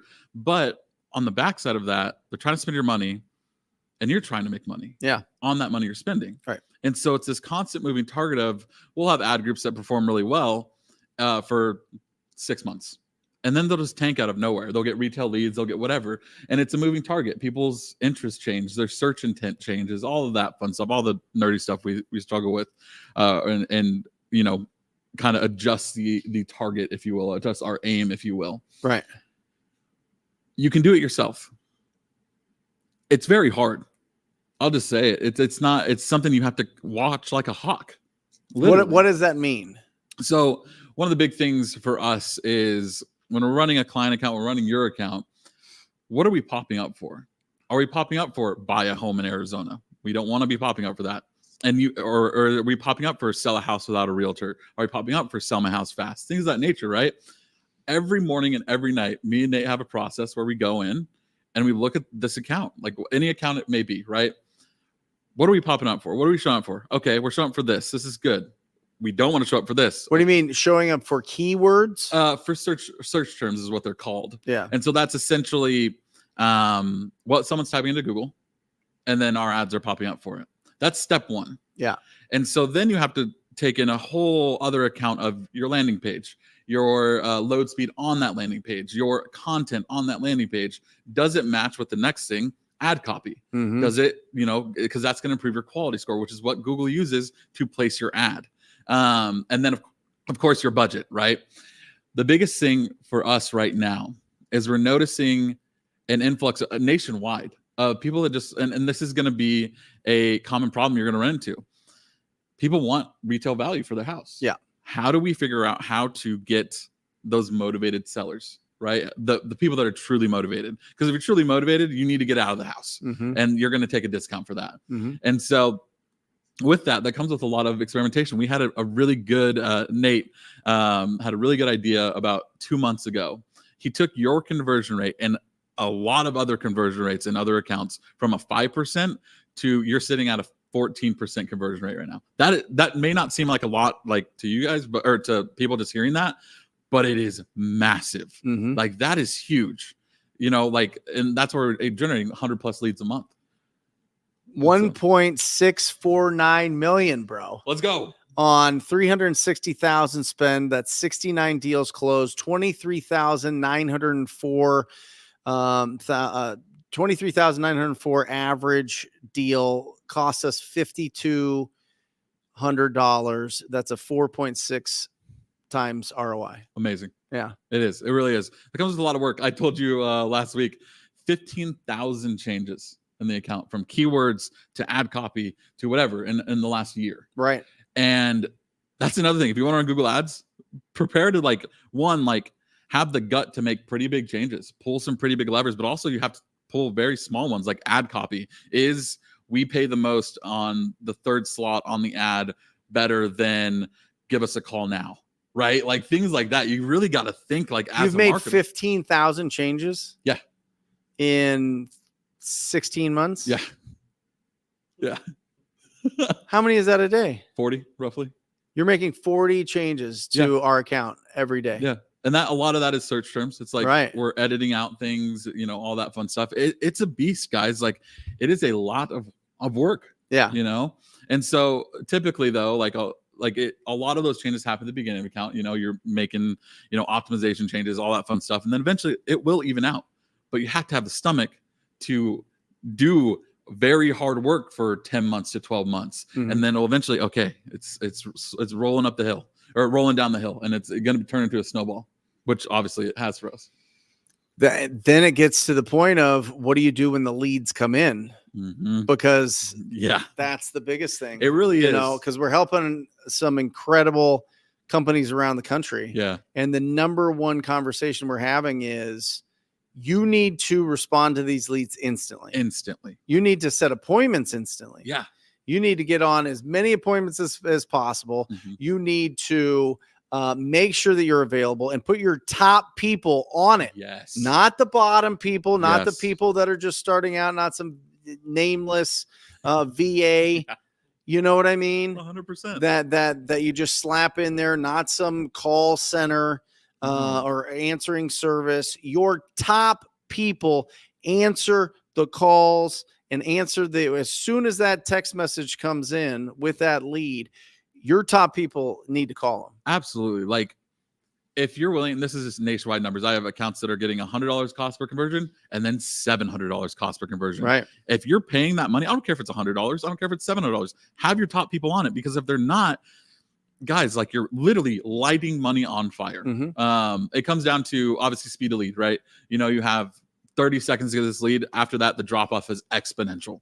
It is exponential. Mm-hmm. Then we want to talk about exit strategies. How can you squeeze the most juice out of these leads? Because we did a test of our leads. There was 1,000 leads. I actually have it right here. Hang on. I prepared a little bit. Yeah. Let me pull it up real quick. So 35% sell in 90 days or less, 48% sell in 180 days or less, and 60% sell in a year. That's our leads? Our leads, 1,000 of them that we generated over the last 16 months or so. Yeah. We're at like 1,600 or 1,500 right now. But out of those leads, they're obviously looking to sell. How can you solve their problem? That's the age-old question of wholesale. Well, the question, how much of those are going to sell cash and how much are going to be retail? Exactly, which Mm-hmm. we'll have to dive into, because, I mean, we look at it, right? Like they want to sell. We just added an agent to the team for a reason. Mm-hmm. So we noticed that these properties sell, but how do we get them to the finish line? That's really Yeah, important. we're because I'm licensed, obviously we're able to get referral fees. Yeah. And split it 50-50 with Stacy, who's on our team, but she's going on what 5 to 10 appointments a week. Yeah. And that's just the leads that we would just like kind of poo off to the side. You know what I mean? Right. The ugly house leads, Yeah. I need to sell fast cash now leads. We are in front of them. Yep. Usually there's one or two other competitors, Yep, which is of pretty course. typical. Yeah. And that's why it is critical to build in the right people to take those leads, go on those appointments, close those deals. Exactly. And I think that, And that's the focus. That should be the focus of big business. The people that are doing over $1 million in wholesale deals or flips or whatever. The main focus is sales, acquisitions, It is not the marketing. I have not touched that account. No, you haven't. You would hate if I touched that account. You would not allow it. I would screw something up. You know what I mean? No, 100%. But you're in there touching it, literally adjusting it 40 times a day. Yeah. And that's the thing is like, you will have, people that will start their accounts. They'll be diligent for a month and they'll just like, okay, it's working. And then they'll forget about it. What they don't know is there's massive changes that happen every quarter. Yep. A massive change in Google Ads will happen every quarter. Yep. Every 2 weeks, they'll change some UI thing or something that doesn't really matter. Right. But if you're not ahead of those, you'll get just dragged through the mud. Yeah. Dragged through the mud. Who should be doing PPC? Very experienced wholesalers, in my opinion. And minimum budgets? It really depends. We have a guy out in Fort Collins, probably one of my favorite, I'm meeting with him today, but he texted me on Thursday of last week. We spent $3,000, first month of his account being up and running, and he made $45,000 already. Yeah. And so like, it really depends on the market. Like I'm realizing that we used to say 5 to 10, 5 for small markets, 10 for big. It could be as low as 3 if you're in a really small market. It can be as high as sky's the limit, guys. If I'm Well, being honest. some markets you can't even spend that much. Yeah, exactly. Yeah, that's it. Yeah, awesome. Let's answer some questions. Yeah, let's do We put that up there, so there's the answer to this question.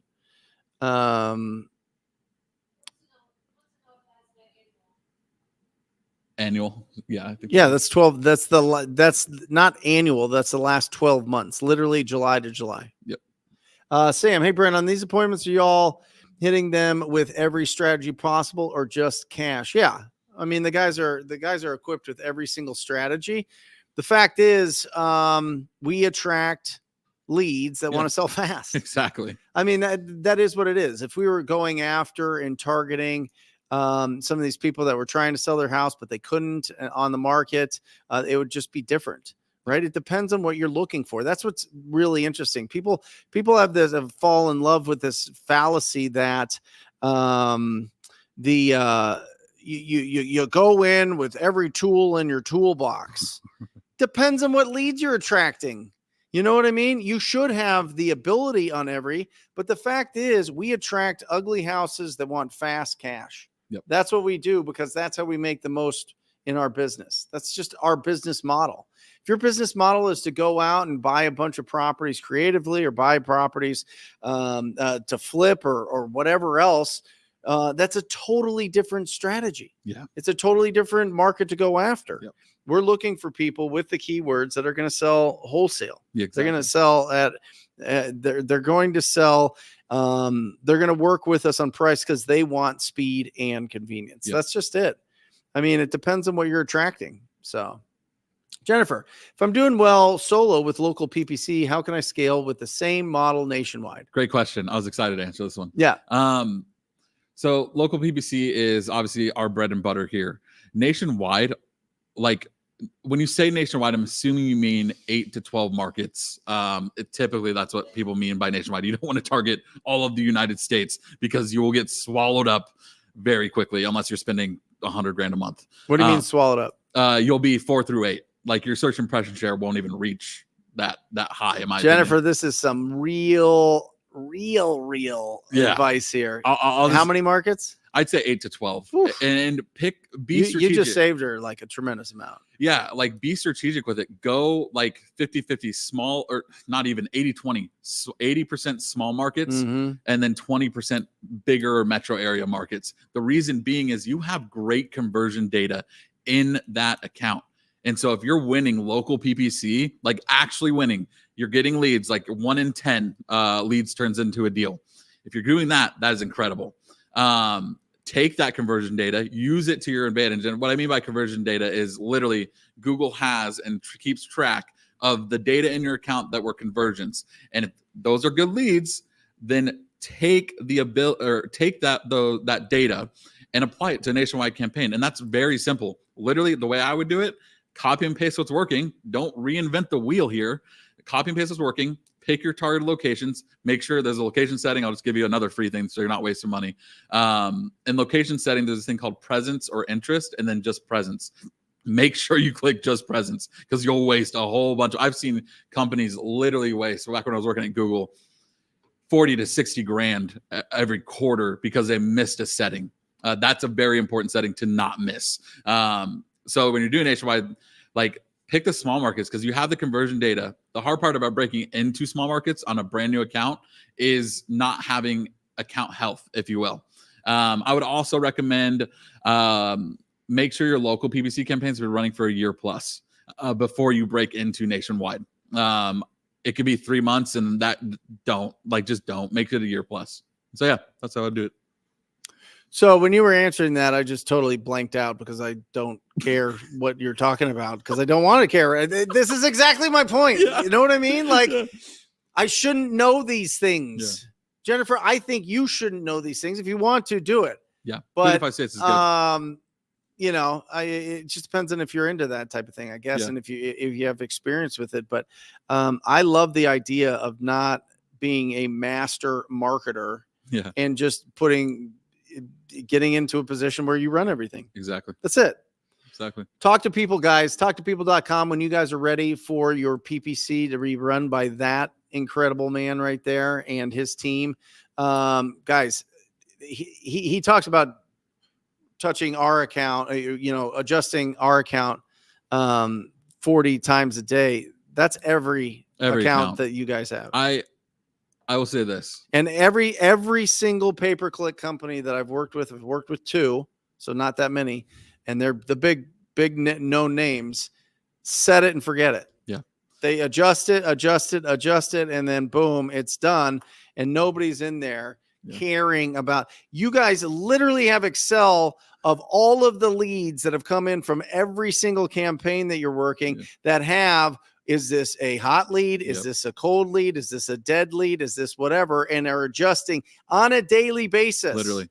It is day trading keywords. Yeah. If you don't have somebody doing that, you are blowing your budget without a doubt. Yeah. Talktopeople.com. Check 100%. it out. 100%. Biggest thing is, like, you got to care about these accounts. Yep. That's it. For me. I have an obsession with winning. Especially in this space. Yeah. It's where I started. It's where I started way back in the day when I was like 23 years old, learning how to real estate invest. And then I learned that I had a passion for marketing. Yeah. And so pair that together, and our job is to steward people's money well, and make sure there's an ROI there. And so, yeah. All right. I'm starting to learn PPC, but currently we cold call and text because we are in the beginning. How can I practice with PPC so we can get good at it for wholesaling in the future? I'd say PPL. Right? Like, literally just start PPL. However, whatever that looks like. It's very difficult to practice PPC. Yeah. Yeah. Because there's like a 3 to 4, maybe even 6 month, depending on market, learning period for these accounts. And like, the most important thing is kind of back to like us, even our systems when we first started are night and day different to what they are now. Totally. Night and day different. Yep. The biggest thing there is learn the systems on PPL, set an X amount of budget, a month, to make sure that you can actually work these leads, because outbound and inbound marketing, completely different animals. Yep. I would say your job on outbound, and you correct me if I'm wrong, is to disqualify as quickly as possible. On inbound, figure out why they're calling you and spending money by clicking on an ad, right? That's, take the time. Love it. So, yeah. You got to throw some darts, bro. I do. Yeah. What do we have left for these prizes? We got anything. Anything? Amazing. Yeah. Guys, give it up for Jesse. Give him some love in the chat. He's in my office here in Phoenix. Yes. So anybody that is in the Rhino tribe, come see us on Fridays. Well, anybody, but especially in the Rhino tribe. And if you want some more information, just go to talktopeople.com, fill out some information there, and we'll jump on the phone with you. You'll talk to my best friend, Mike Mahoney, which has been on the show a ton of times, and he'll see what the right fit is for you. And that dude is a stud. Indeed, he is. Look at him. Come on. What do I hit? I guess I got to get out of your way, huh? Where is this one not on it? Do we need to adjust this? Man, what are you doing back there? This is crazy. Yeah, well, there you go. We'll do a double shot here, guys. The top row is going to be for a Trapper Keeper full of goodies. The second one's going to be the TTP Classic shirt, and the third one is going to be the Rhino hoodie. All right. Go for orange. do it. I'm so bad at this. That's the wall. Oh my gosh. Keep going. Keep going. You got it. You got it. You got it. Here we go. Oh my god. He's almost there. All right. Keep it. I might have to get more darts. This I'm not good at this. you've got this. I believe in you. I believe. There we go. There you go. First try. Oh wait. That's awesome. Thank you. Well, that's it for the show, guys. Stay here for a second. Alejandro, come on in. Luke, come on in. Put it over here. Guys, talktopeople.com is the link to talk to Jesse and the team about your pay-per-click efforts. He's the best of the best. It's not even close. Consistently, those are our numbers over the last 12 months. I'll show it to you again. We're getting a 4.6 times ROI. That's real numbers. There's our income. That's our cost. That's the deals. That's the income. And that is what it is. So thank you guys again for joining us. We are broadcasting live on Wednesdays. Thank you for participating. We love you guys. Come on in. On behalf of Jesse and Matt and Luke, and Handra is making her way here. Guys, we love you. Remember to keep your house clean, right? Your actual house. There's a lot of psychological benefits to keeping your house and car clean, but also this house. Obviously, read some great books, 8 pages every single day. Protect your health and increase your value to the world, and you'll live a fantastic life. We'll see you next week. Love you guys. Bye.